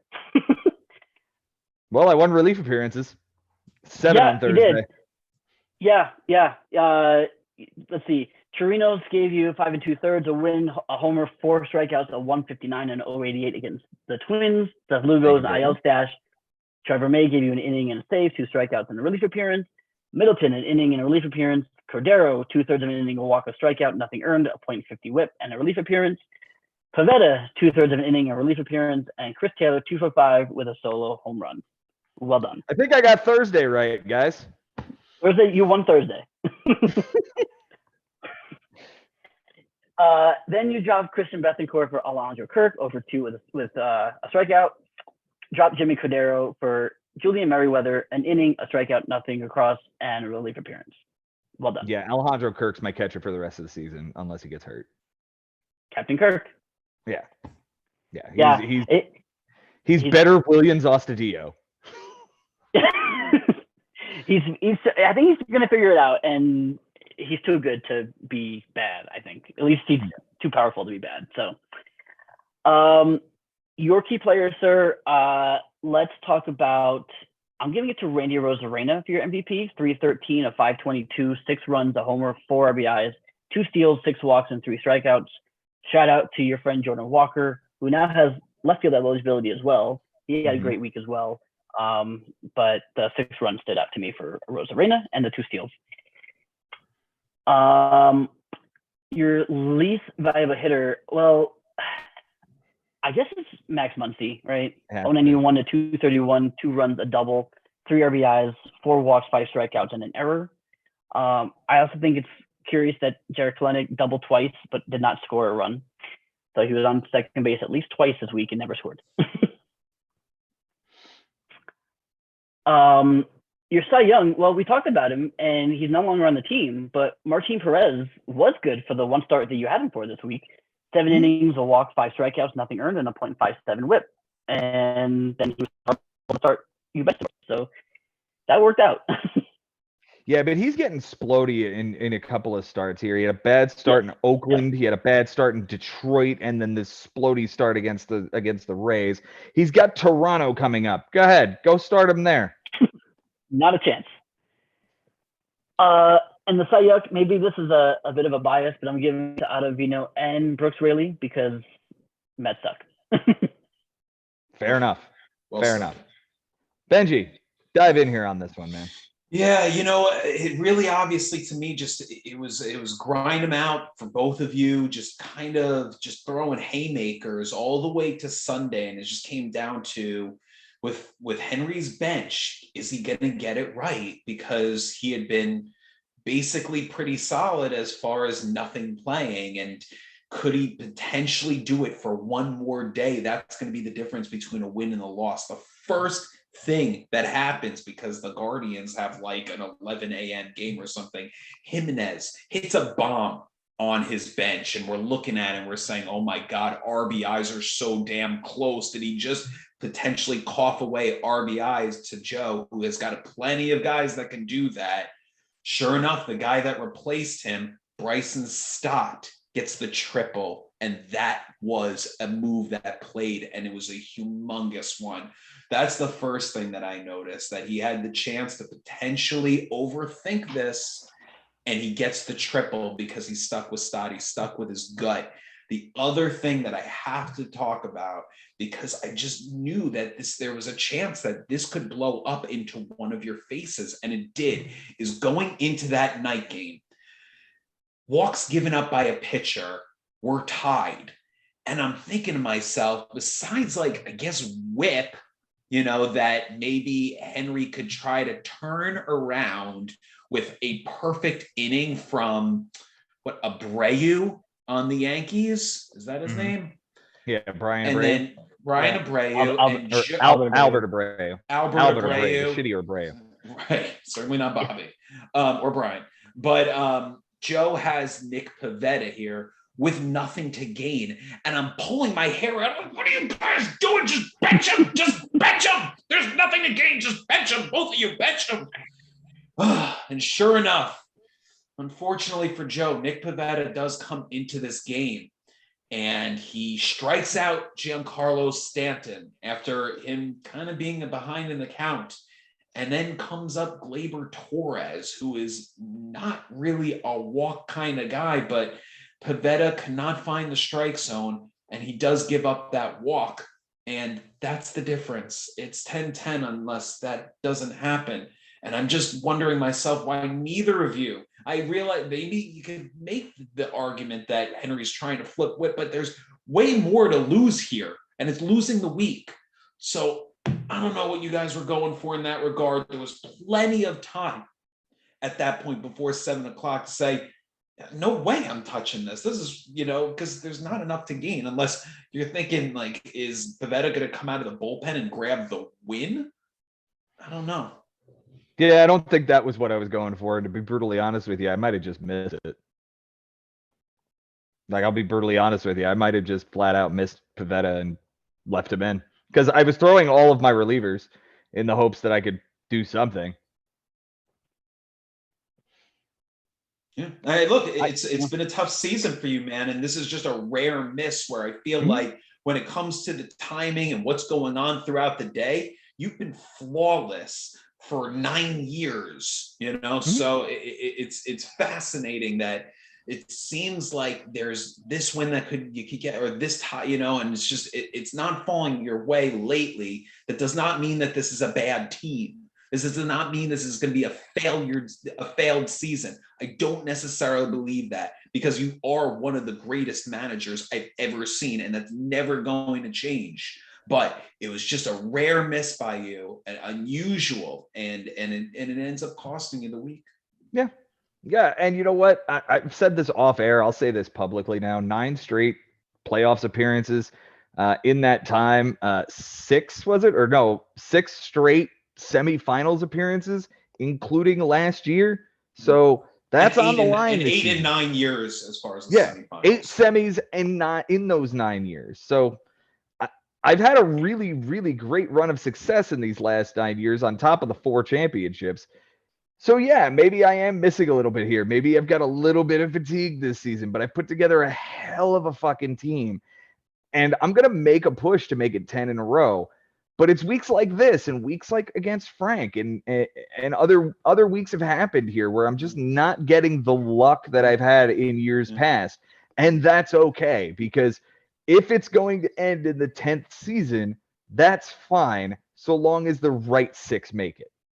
Yeah. And let's not take away from what Henry did here. Like we said, he's has this humongous bench, and to play against Joe day to day, getting it right, never leaving a stat that plays on the bench, to do what he did on Sunday, to still pitch to a 3.65 ERA over 61, to hang with a 1.01 whip, even though that loses, it beats nearly everybody else in this league, to beat Joe in walks and on base percentage, which I'm not sure how many times that's happened this season already. Henry had an unbelievable week. And it's just unfortunate, Joe, because it's not like you had a bad week. It's just that you kind of walked into a team that was playing just a little bit better.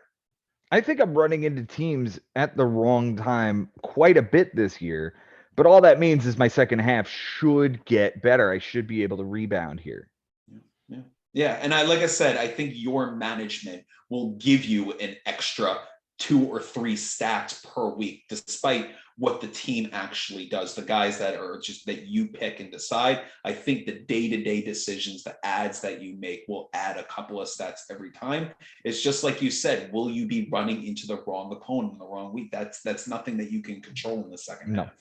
No, I can't control that. Like when I had that, I think it was there was a day I hit 4 bombs, 10 RBIs. My team just went off. 10 runs, 10 RBIs, just went crazy. And hit over 400. Henry's team hit 225, but had 8 RBIs. So I didn't even gain any ground in that category, really. And it was just annoying. And, Jason? What do you got, Jay? the thing is, yeah, just looking at it like from the day to day, like after Thursday you were down 7-12. Friday you flipped it to 12-7. So like that and that's the day, but that's also the day that like started the bench issues that you had. So like it was, like you said, it's just bad luck, and that's unfortunately part of the game, right? That's part of baseball is the luck aspect, and I don't think luck only goes so far, but you're Joe Schubert, so I don't think there's a problem. That's right. That's more of like what Jason said, is that's why when it comes to fantasy baseball, it is still so much luck, because like you could play by every single proper decision based on matchup and they still go 1 for 24. And you're like, wait a minute, that's not supposed to happen, but it just does sometimes. Right. All right, let's move on to the next matchup here, and we are going to talk about James McCloskey versus Christian Wood. Did you guys see anything special here, Ben? I just saw that Christian was just grinding it out, and I did see the scores flip-flopping back and forth. This guy had the lead, then the next guy had the lead, and then it just felt like, for some reason, to me, Christian was going to win this week and finally get off the schneid, but I just think the better roster came on top in this regard. No doubt. We get an 11-7 win here for James McCloskey. Shout out to him. He's actually the guy who also held the bet for this beard that no longer exists. So he gets that. He gets paid off on that here yesterday. Close categories. Well, first we'll start with the fact that Christian had a 0.17 ERA lead, and McCloskey tied that. I don't think we've ever seen a straight out, balls out tie in ERA. Wow. With a 7-inning difference. So weird. Yeah. That is and odd. then relief appearances were tied. James McCloskey put the hammer down on that one. Strikeouts by a batter were tied, and Christian ended up getting 8 fewer that day. Close categories. Christian wins by 2 steals and 2 ticks on the whip. James wins by 2 runs. The walk, 2 home runs given up by a pitcher, and 4 strikeouts. They tied in triples, losses, and again, weirdly, ERA. For Christian on his bench, we'll start there. 10 for 47, Benjamin. Oh, son of a gun. 10 for 47. Mhm. So 10 for 40 would have been 250. 10 for 50 would have been 200. So it's a little closer to 200 than 250. I'll go 218. Ooh, 213. Ah, come on. 6 runs, 2 doubles, 2 homers, 8 RBIs, a steal, 5 walks, and 17 strikeouts. The 6 runs play, the 5 walks play, and I guess that's about it. The 5 walks, like I said, he lost that category by 1. We could point to Jose Abreu as kind of the guy that needed to get into the lineup this week for this team because he was playing a whole lot of Harold Ramirez at first base.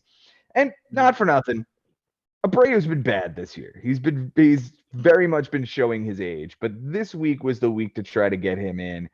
As far as the walks are concerned, there's an IKF walk on Tuesday. There's a Jake Burger walk on a Sunday. There's an Abreu walk on Wednesday. Those are the 3 that I can point to and go, yeah, these guys need to be in the lineup. His moves this week, and Jason, this is going to sort of spin toward you, sir, because you guys completed a blockbuster here on Monday. They traded off, Christian traded off Rafael Devers, Corbin Burns, and Lamont Wade Jr. for Wander Franco, Esteury Ruiz, and Ryan Presley. And the reason I bring this up I think I'm going to save this one for when we talk about your matchup, Jason, okay? We'll just move on here unless there's something from these 3 guys we need to discuss later on. He dropped Max Kepler for Jake Burger, whose game was postponed. He dropped Erasmo Ramirez for AJ Minter, an inning, a save, and a relief appearance. He dropped IKF for JT Chargois, who was on the IL and got activated. He dropped Francisco Alvarez for Brett Beatty, 1 for 3, an RBI, and a walk. I think if he's honest with himself, he would want that one back. Tyler Holton gets dropped for Blake Sable, 1 for 2 with 2 walks and a strikeout. Dropped Mark Canha for Rob Refsnyder, 0 for 2 with a steal and 2 walks. Dropped Alex Kirilloff for James Outman, who didn't play. Dropped Blake Sable for Garrett Whitlock, 6 1/3, a win, a homer, a walk, 6 strikeouts, a 1-4-2, and a 1-2-6. He dropped Walker Buehler, who apparently will not be making it back this year, for Rob Refsnyder. Added Andrew Kittredge, who's on the IL. I'm not sure he's going to make it back after his Tommy John. And finally, dropped Tanner Houck for Joey Wendell, 1 for 5, a steal, and 2 strikeouts. His MVP this week, I'm giving to Esteury Ruiz, 200 and 200. Wait, that can't be right. That has to be on Sunday. We're going to go back to the matchup totals because that's important. I was looking at Sunday for some weird reason. Ruiz this week, 308 and a 357, 2 runs, a double, 3 RBIs, 2 steals, a walk, and 2 strikeouts. I just like the fact that he got the steals, and that is the difference. The 2 steals that he gave are the difference in the matchup. The least valuable hitter, well, that's Brandon Marsh because he was really bad this week. And he's off the team. 176 with a 211, a RBI, a walk, and 11 strikeouts. Just not very good this week. The Cy Young is Zach Wheeler, 7 1/3 clean with an 0.27 whip and 8 strikeouts with a walk. The Cy Yuck is Mitch Keller, 12 1/3, a win, a loss, 2 bombs, 6 walks, 8 strikeouts, a 4.38, and a 1.30. Ironically, that was another guy who was in trade talks this week that I know about. Anyway, for James McCloskey on his bench, Benjamin, this one's pretty good. It's a 9 for 47. Ugh, why is that good? It was good for James. I mean, yeah, it was good for James for sure. Well, 9 for 45 would be 200. So would it be 175? 191. 2 runs, 3 doubles, a homer, 6 RBIs, a steal, 2 walks, 13 strikeouts, an error, and a partridge in a pear tree. But guess what? None of it plays. Good job, James. His transactions this week. He has Brian Bayo, 6 innings, a loss, a walk, 5 strikeouts, a 4.50 and a 1.17. He added Joey Wendell and Connor Wong, 2 for 4 and 1 for 3, respectively, with 2 runs, a strikeout, and a double. He dropped all 3 of those guys for Ha-Sung Kim, 0 for 3 with a strikeout. He added Cutter Crawford, who was bad. He added Nolan Jones. What team, Ben? Me again, the Memphis Grizzlies. There's a good one. It's actually the Colorado Rockies. That's why I didn't ask Close. Jason. 2 for 4 with a run, a bomb, an RBI, and a stolen base.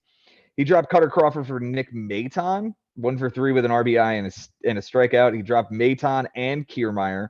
He dropped Garrett Cooper for Joey Wentz, 4 1/3, a bomb, 2 walks, 4 strikeouts, a 4.15 and an 0.69 in a relief appearance, and finished it off with Will Brennan, 0 for 4 with a steal and 2 strikeouts. His MVP this week is that guy. Listen, we talked about it. He was drafted 2nd overall, but he's still proving James McCloskey right. Shohei Ohtani, 417 and a 481. 5 runs, 2 doubles, 3 bombs, 5 RBIs, 2 steals, 3 walks, and 6 strikeouts. The least valuable hitter, though, is Garrett Cooper, wherever he is. 091 and an 091 with 6 strikeouts. Gross. The Cy Young, well, welcome to the team, Clayton Kershaw. 7 innings, a win, 2 walks, 9 strikeouts, nothing earned, and a 1 whip.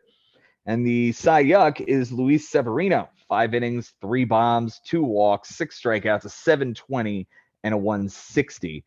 Jason, here's the thing I'm going to ask you. Neither one of these guys have ever made the playoffs in this league. Granted, 2020 notwithstanding. James McCloskey, he did make it in 2019. That was Jason Ashby's first opponent. Right. He was the 6th seed. I forgot about that. Good call. All right. You know, I'm the commissioner. You are. And you should correct me when I get things wrong. Good job. I'm sorry. No, I didn't mean it. No, you should correct me when I get things like that wrong. Good job. So now that I say that,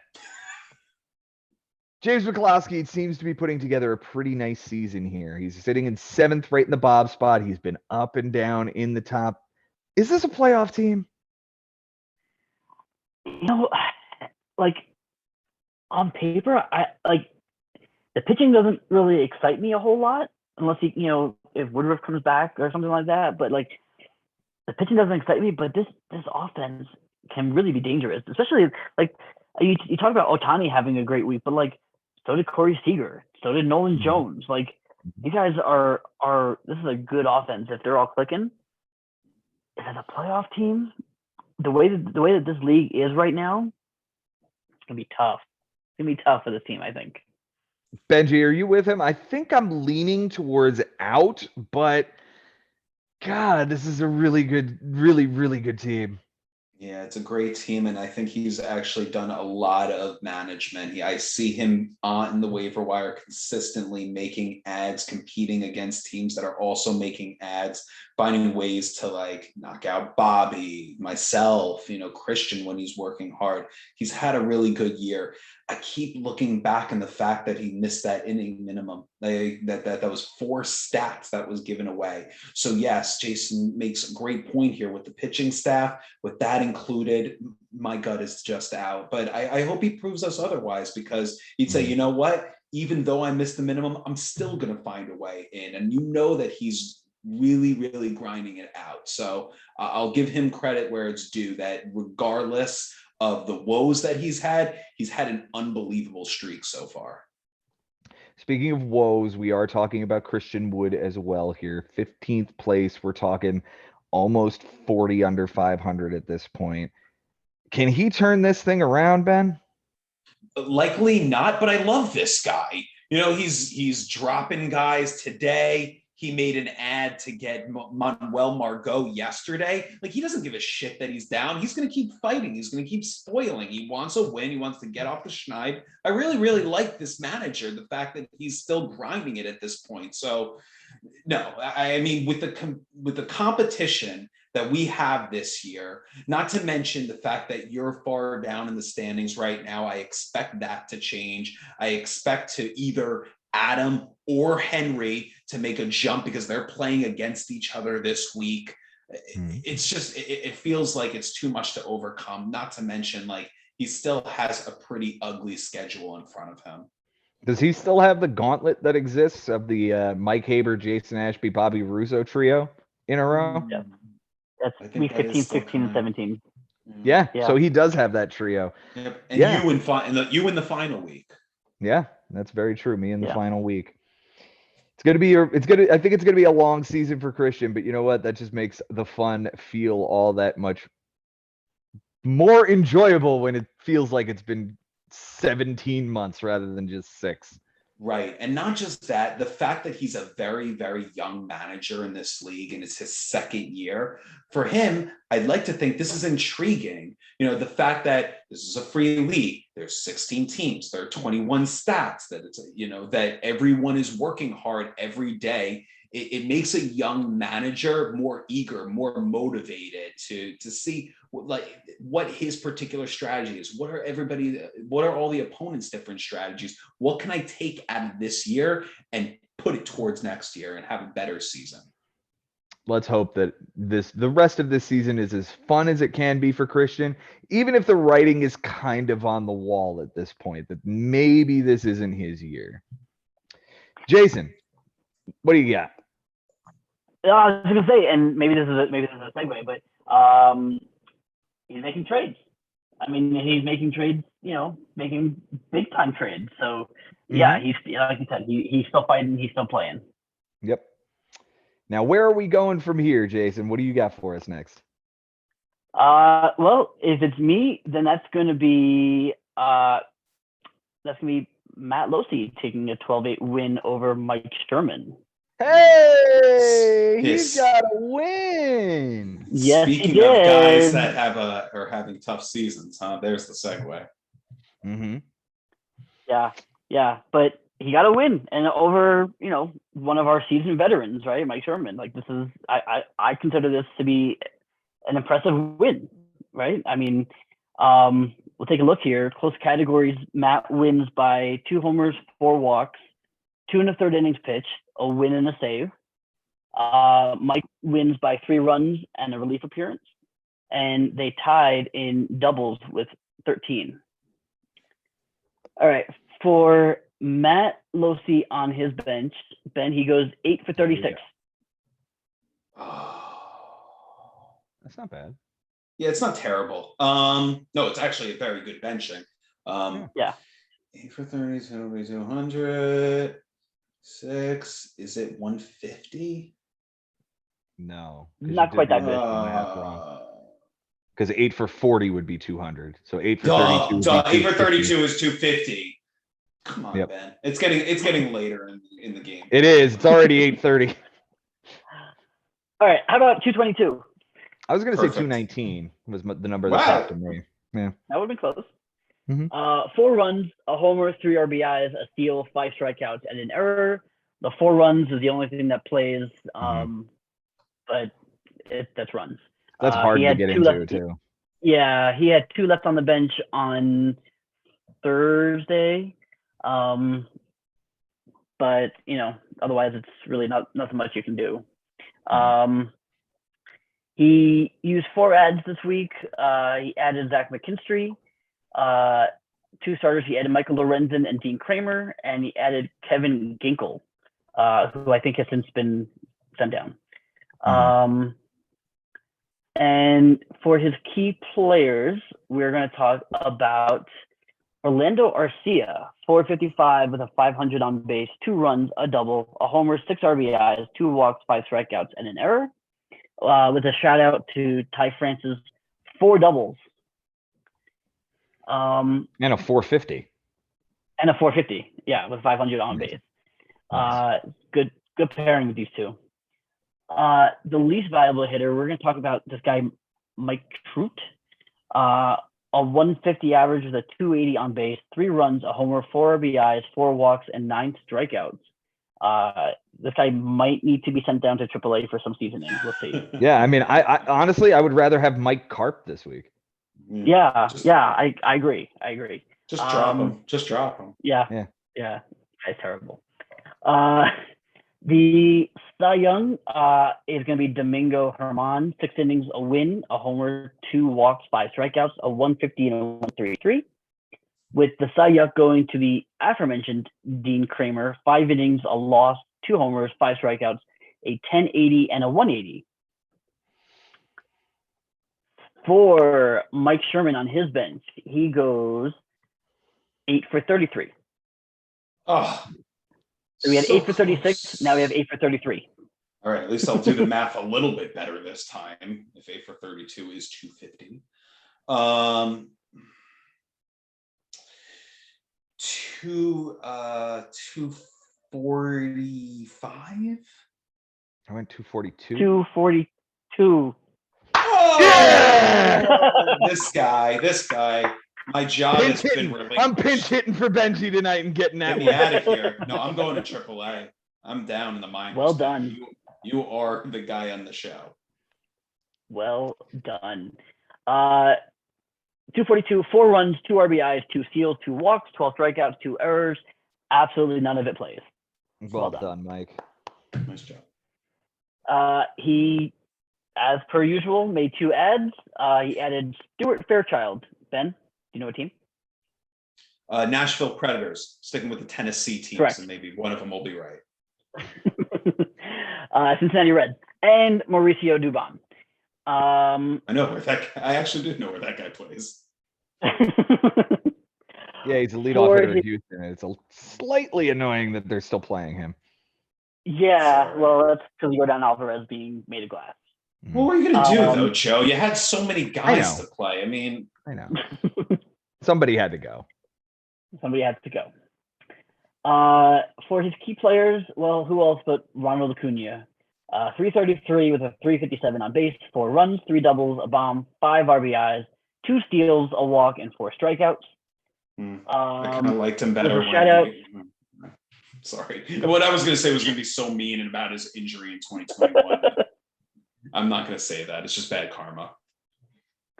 Well, we'll also shout out Matt McLean's 2 triples, which were the only 2 triples of the matchup. The least valuable hitter is going to be Cal Raleigh, who did absolutely nothing with a 1.25 on base, 2 walks, 6 strikeouts, and an error. Gross. The Cy Young, here, this should make us happy. How about Kodai Senga?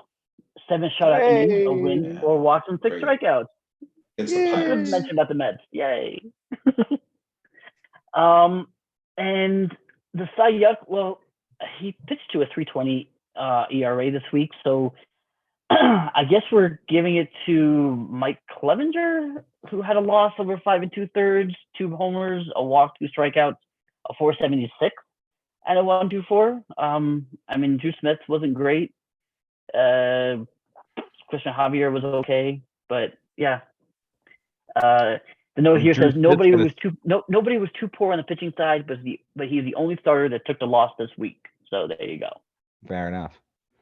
Drew Smith also going to serve that suspension. This team all of a sudden has a lot of really weird things going on with it. Mitch Haniger's done for the season.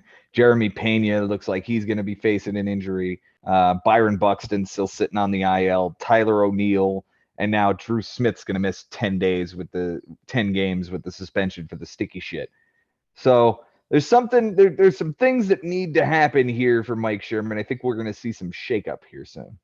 Yeah, more than likely. I mean, he's one of those guys like Uncle Barry, has rallied for more IL spots. And for the most part this season, he hasn't had to worry about that. He's been fairly healthy until very recently, and it's all kind of come down at once. But, yes, there's definitely going to be some cuts made. But Sherman is really, I don't want to say he's mailed in the season, but Mike is, for the last 6 or so years, kind of played the minimal amount of the game. He's going to make sure that he gets to the minimum. He's going to make sure the lineup is set, But as far as really delving and really analyzing play by play, I don't think that's really his game in this. And he's always going to try to play spoiler, but not to the extent as, one of us might. So it's unfortunate, but that's just the kind of guy that he is. And it's unfortunate because this was a winnable week. When you say none of the stats on the bench played, that all it really takes is a little bit work day to day. Matt Losey, he's in so far this season, a very beatable manager. So when you're not working that hard and really grinding it out day to day, the law of averages are against you. And in this case, Matt was overdue for a win. Give him credit. He put in more work this week than he has in previous ones. Both of these guys are having long seasons. It might be a bit of a challenge for them going forward. They might be playing spoilers. For what it's worth, Mike Sherman is still in the hunt mathematically. I mean, everybody is, but he's still keeping pace with the rest of the pack, whereas Losey and Christian have sort of fallen off here in the last few weeks. So I'm hoping that we see something in this giant problem that he has on the team right now. Maybe we see a shakeup, and maybe that shakeup can be a catalyst for something going forward. I'm not saying it's going to be, but I'm hopeful it will be. Jason, you know what time it is? 6:33. No, it's time to cover your 11-10 loss to Ari that you lost by literally. Yeah. Sorry, if you cut out, what did you lose literally by, Joe? Literally lost this thing by a hit, man. Ari takes the batting average by percentage points, 246.4 to 245.6. So just basically one or maybe two hits is the difference between this matchup being yours and this matchup being his. You win, Jason, this week you win by the 4 runs. You won by a homer, 1 RBI, 1 walk, 2 wins, 3 2/3 innings, and 3 relief appearances. Ari wins by the triple, the error, again, the ever so small batting average, 3 ticks on the on-base percentage, a loss, a save, and you guys tied in absolutely nothing. This was as close an 11-10 as you could possibly get when 1, 2, 3, 4, 5, 6, 7, 8, 9, 10, 11, 12, 13 of the 21 categories are that close. Yep. Wow. And if I could just say, Sunday. You on your bench this week? Huh? Ooh, go. What about Sunday? Go, Jason. Sunday, my offense just decided to take Sunday off.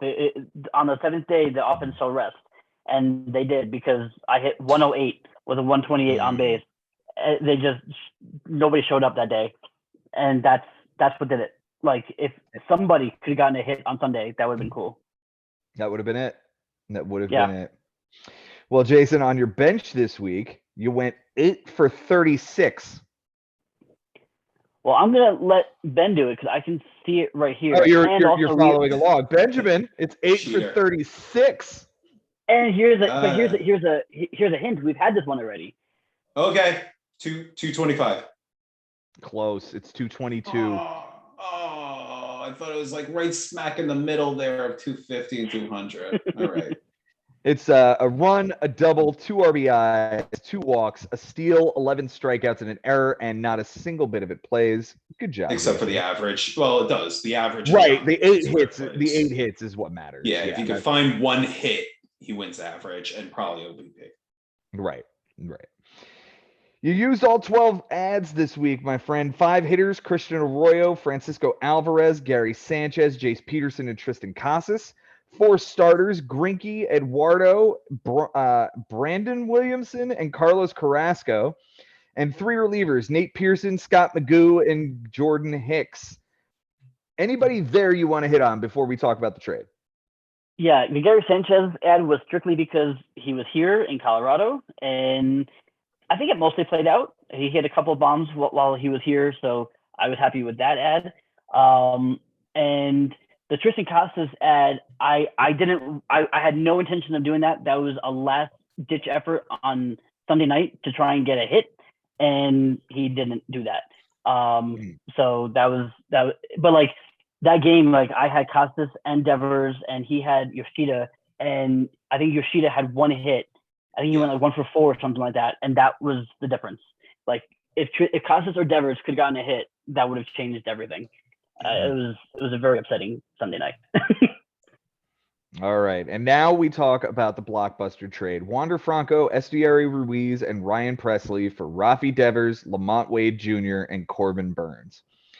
The first thing I'm going to talk about is one of the smaller pieces here. It's Esteury Ruiz. This is the other half of that trade with Reed Detmers. So now essentially you've got nothing left from that. Correct. Go ahead. Why this piece needed to be included? That's what was asked for, and I felt like the rest of my team had been stealing bases pretty well. Like every team is, because that's the new rules. So steals are up, but I felt comfortable losing the steals that Ruiz provides. He only stole 2 bases this past week, so that's low for him. So it's only been 1 week, but I feel good about it. He was a weapon. A lot of people wanted him. A lot of people were coming after me for him. He's a weapon because of those steals.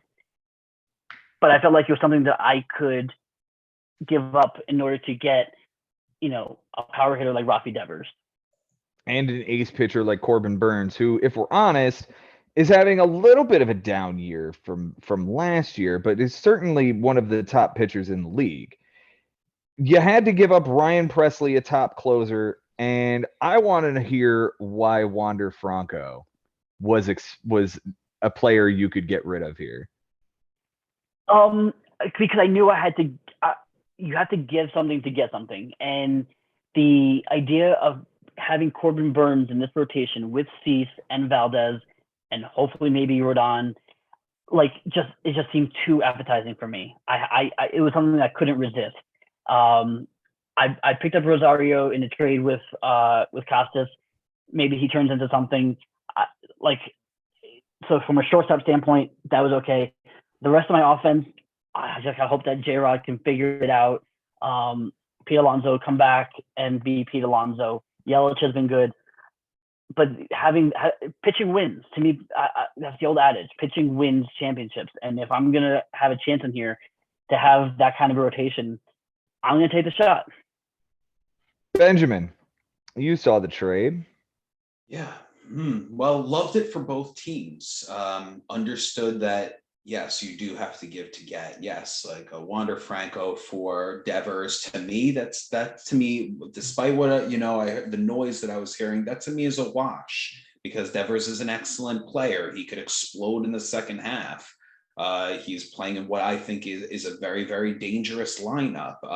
Going into this season, I would say that Devers is playing in a more dangerous lineup than Wander Franco. With all due respect to what these Rays are doing, I did not expect it to happen. Now, the Pressly throw-in, which is not really a throw-in, but this does kind of hurt potentially, because that's a bona fide closer. And I guess Jason felt that was one guy that could cut amongst the bullpen here. But I'm looking at it here, and it's, he's thinking, I'm not really going to win that stat that much anyway with just the one guy. So maybe if I'm going to be able to get Burns and get Franco, I have to trade Pressly. My only question is, could Pressly have gone into a different trade for a different player, just like a 1-for-1, and maybe it's just a Devers for Franco, but the whole key was the ability to get Corbin Burns here, and the only way it was gonna happen was by moving Ruiz and Pressly. So I completely understand it. And it's just, you just don't know at this point if it's going to be beneficial or not, because we got to wait well over a month to really see how this plays out. The fear is, for me, like, yes, we talked about how Ruiz and Detmer and Reed Detmers are gone. Duran was someone that Jason felt really, really strongly about. And if he had Jarren Duran in that Sunday night game where nothing seemed to be going right for him, Duran did bring a couple of hits, I think, at least one that could have turned average on base. Obviously, you would have had to bench someone to get Duran in there, and obviously you would have needed to keep Duran through the week. I'm curious, and as I'm sorry to segue away from the trade, what happened where you had such a gut instinct about this outfielder on Boston, then all of a sudden not on the team anymore? That made me scratch my head. Adam Duvall. Adam Duvall came back, and he's going to get the playing time over Duran. Duran's a fourth outfielder now, and he's been playing like garbage. So those things combined just made me realize that I didn't think Duvall was coming back so fast. I thought he was going to be at least after the All-Star break. That was going to be my question. Like, did you not anticipate him coming back? Right. So not this early. I thought he was going to be after. I thought like him and Story would come back together, kind of thing, after the All-Star break. So he coming back, coupled with Duran's struggles, said to me that he's a fourth outfielder who could even get demoted back to AAA if he doesn't figure it out. Sure. So it happens. The one thing I'll hit on with Pressly real quick is that you hit the nail on the head. Like, he was the only guy on my team getting saves. Very unlikely I was ever going to win this category in any given week. So I was like, okay, I will punt saves. And if anything happens to Pressly, I still have Brian Abreu, who is the next guy in line. Okay. So here's what I'll say. Here's what I'll say about that. Now, firstly, Jarren Duran, I was right, against the Yankees, 2 for 4. So that if you do make that play, average and on base to go into your favor. But my one thing about trading Pressly, when you did, you knew who you were playing this week. You're playing Ari Nisman.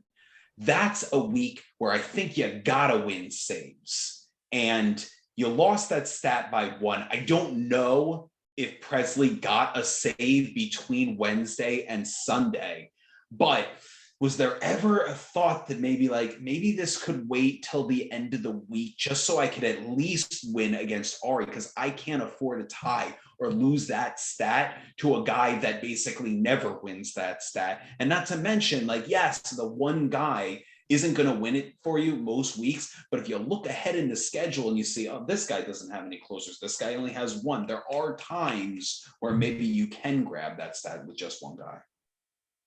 Yeah, I mean, it was a thought, but I couldn't pass on Burns, and I knew because Christian had put in the chat, so everybody knew that Burns was available. So it was either do it now or risk missing it, and I couldn't risk. You're right. Again, having the temptation of having Burns in that rotation was just too irresistible. I'm just gonna go ahead and back Jason up here, though. If his name wasn't Ari Nisman and the team's name wasn't Bumpin' Uglas, and you were to look at this roster, I guess you would feel a little bit better about that category, right? Like, granted, relief appearances is what it is because he's only carrying the 4 relievers, but you have to believe that saves are going to be something that he can compete in with this roster. So just because it's Ari and just because he's not going to chase relief appearances doesn't mean he's not going to be competitive in saves this year with Barlow and Chapman and Holmes.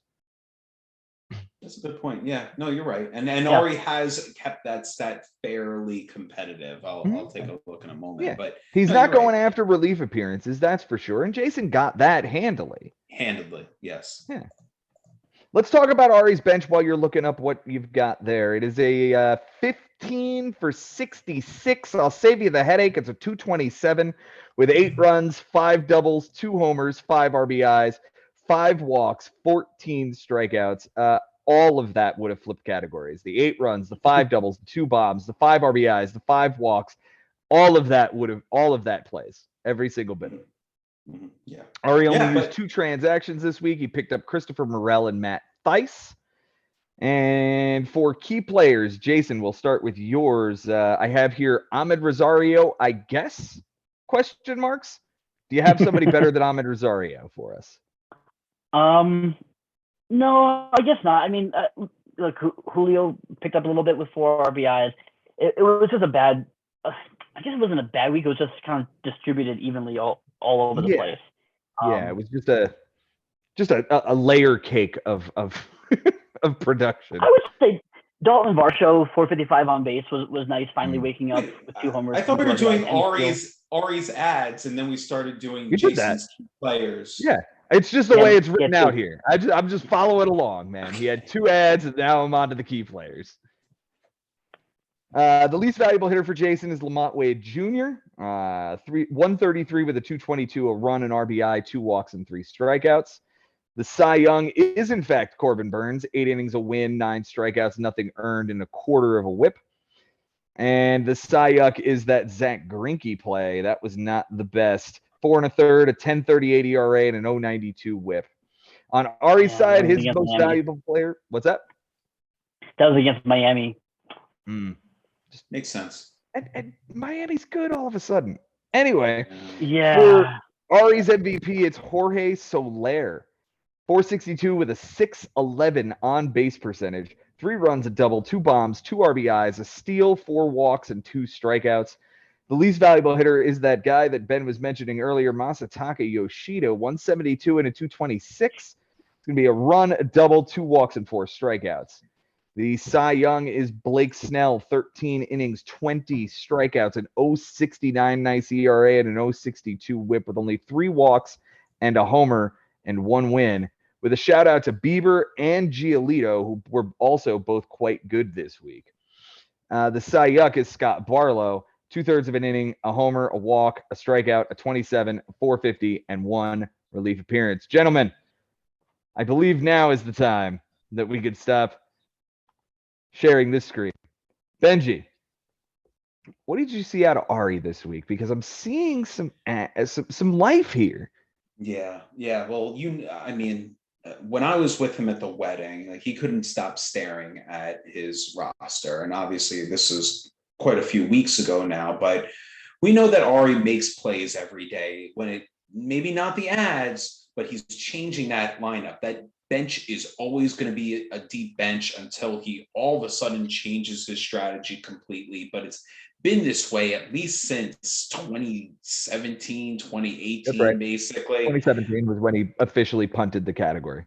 Right. So now I'm just thinking in my head, it just comes down to when he makes the decisions on who he's playing, does he get it right? Look, no matter what, in this case, Ari did it right. If he does one thing differently, he loses the week. He loses average. He loses on base percentage. So regardless of what you think as far as like his ability to manage day to day, in this case, I got to say he managed day to day. He changed the lineup. He made those decisions on who his 9 were on that day. And it gets him a win at the end of the day. It's an unfortunate loss for Jason. It's probably one that he probably wants back. It's usually like a manager that he's able to beat up on historically. But in this case, Ari, he got the better of him. Now he's beaten Mike Haber and Jason Ashby in back-to-back weeks. And I didn't even think that was possible. So for Ari, so I give him a lot of credit here. And Jason, he did what he was supposed to do, at least not get blown out. He's been avoiding that. He's had a great season as far as that goes, and he's still treading water here and just waiting for that big blowout win. I believe that it is coming. Jason, it was an incredible week for you. It just came up 1 hit short. I'll leave you the floor. Yeah, and that's kind of been the story of my team. I think there are some weeks where my offense goes bananas, and then there's some weeks where the offense just falls asleep. And this was one of those weeks, and it was the wrong time for that to happen, because, like I said, it was razor thin, just 1 hit. But overall, I still feel decent enough. I feel okay. I'm sitting here, in the middle of the pack. I'm not out of it. I like my team. I like this trade that I made, adding Corbin Burns. it just makes me feel so much better. It really does.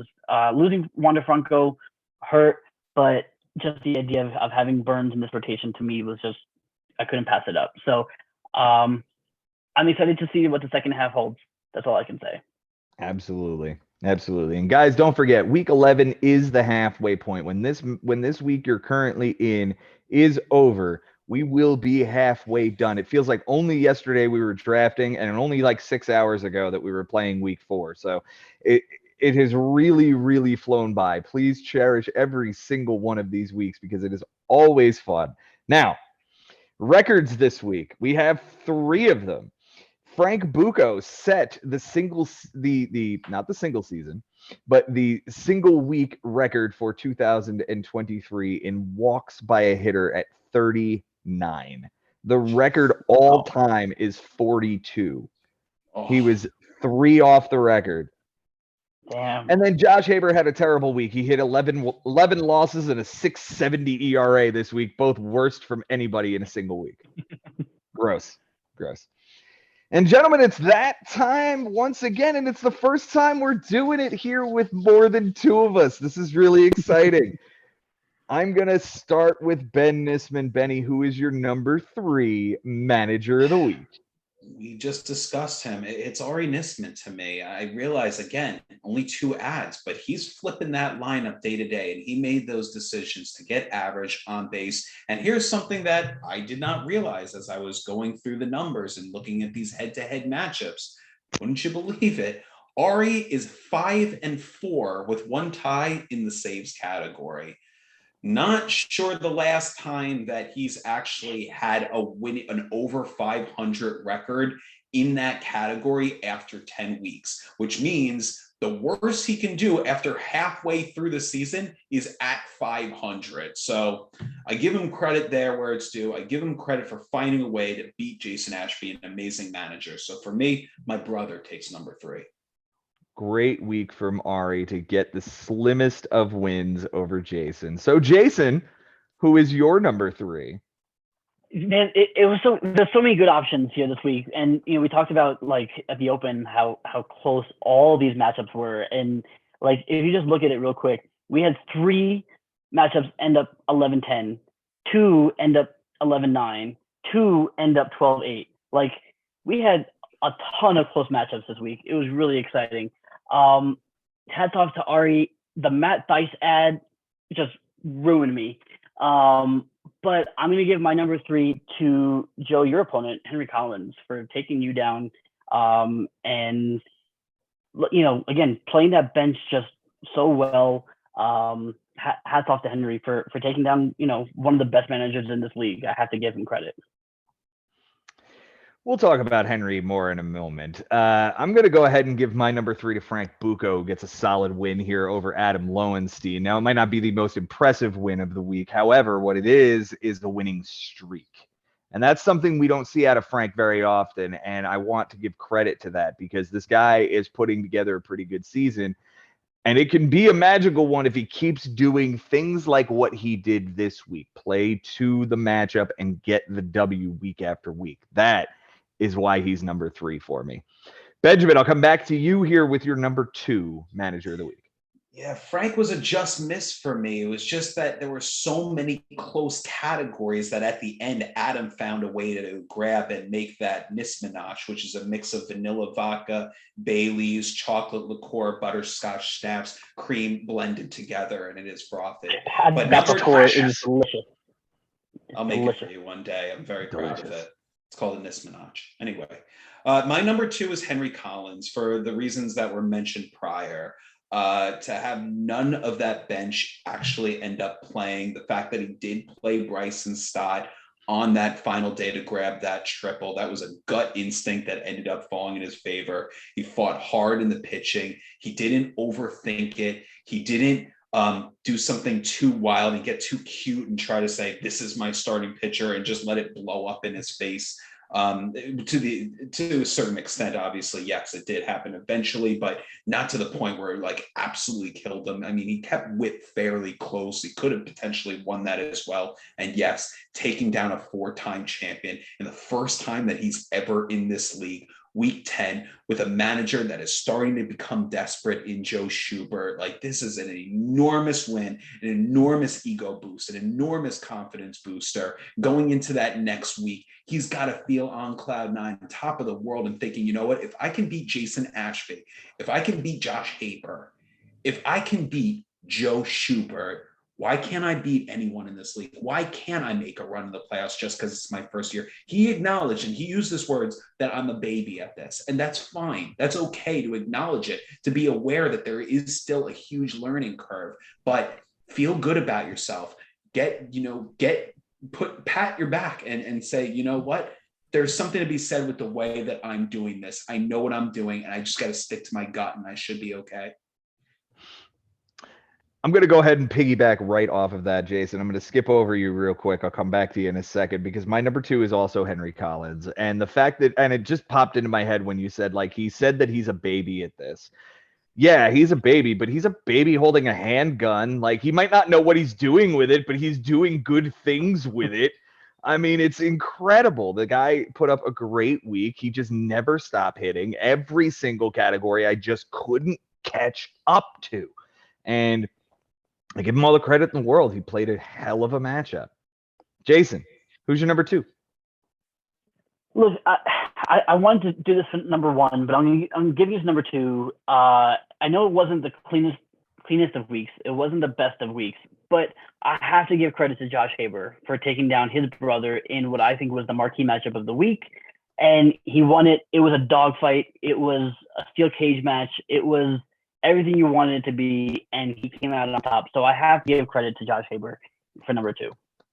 Well done, Josh. Fantastic week for you as well. Getting the Haber brother victory this season. And I hope we see it again. I really, really do. Agreed. Ben Nisman, who's your number 1? And I think I already know. Yeah, see, I would like to give it to Josh Haber, but again, that Mike Haber Sunday, he made himself a creamsicle honoring my former team, the Creamers. That's a vanilla vodka and triple sec and OJ blended together with cream, and it was very frothy as well. But number 1 for me is Bobby Russo. The fact that he used all 12 ads, and I watched them happen in front of me on Thursday, playing against a guy that was a hot manager, playing constantly, using, I believe, 12 ads as well. Bobby got it all right. And this was arguably his most impressive win of the season. And I think there was only one, Matt Losi and Mike Sherman had a 12-8, but this was the other one. Everything else was even closer than just a +4. Bob Russo, unbelievable showing this week. Yeah, I'm again going to have to piggyback off of this and remind you that on Thursday he went off of the pickups he made, which were Ozuna, Bowers, Mancini, Tommy Pham. 6 for 18, 2 runs, 5 doubles, a bomb, 3 RBIs, 2 walks, and 6 strikeouts from tomato cans that he picked out off the fucking shelf. Yeah.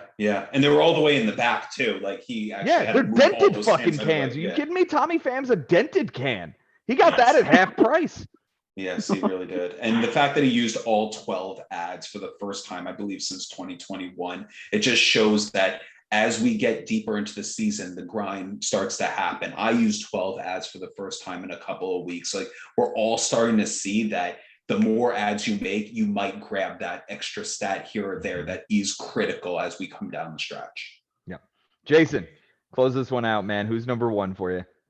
I mean, yeah, piggybacking again, because it's obviously Bobby Russo. I mean, just those ads alone steals the deal for me. Like, it's incredible, and everything you guys just said is exactly what I'm thinking. So yeah, Bobby Russo is it. Bobby, you complained on Thursday that he was going to get crucified on the podcast because he was disqualified from a couple of weeks as manager of the week. Now you're back-to-back number 1 manager of the week. Unanimously. Let's keep this going, Bob. I really want to see you make a deep run here. I really, really do.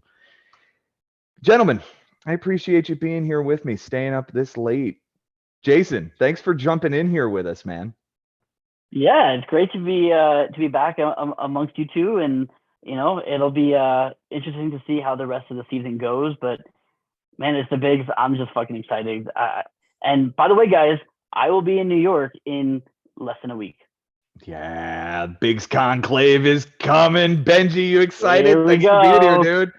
Yeah, no, of course I'm excited. And I mentioned it earlier on a previous show that we had, that Thursday was the most special night that I've had in this house since I moved in May 2021, when it was 4 Bigs members with 4 TVs and us just, having our own reactions on each game and each at bat. And it was really special for me, as is tonight. The fact that the 3 of us are together, we had more than just the 2 of us. Of course, it would be nice to have Mike as well, but this was a nice change. And even though it's a longer show, I know that the boys are just going to enjoy a nice, more thorough content. And I think that we brought a lot to the table today.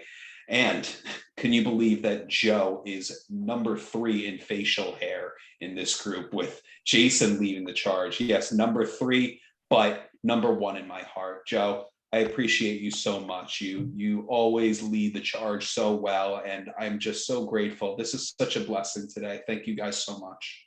Absolutely, man. The second we heard Mike Aber was caught up with some cramming for some exams, I thought, well, this is the best way to do this. Then we'll get it all out of the way in one shot, give the guys everything in one shot.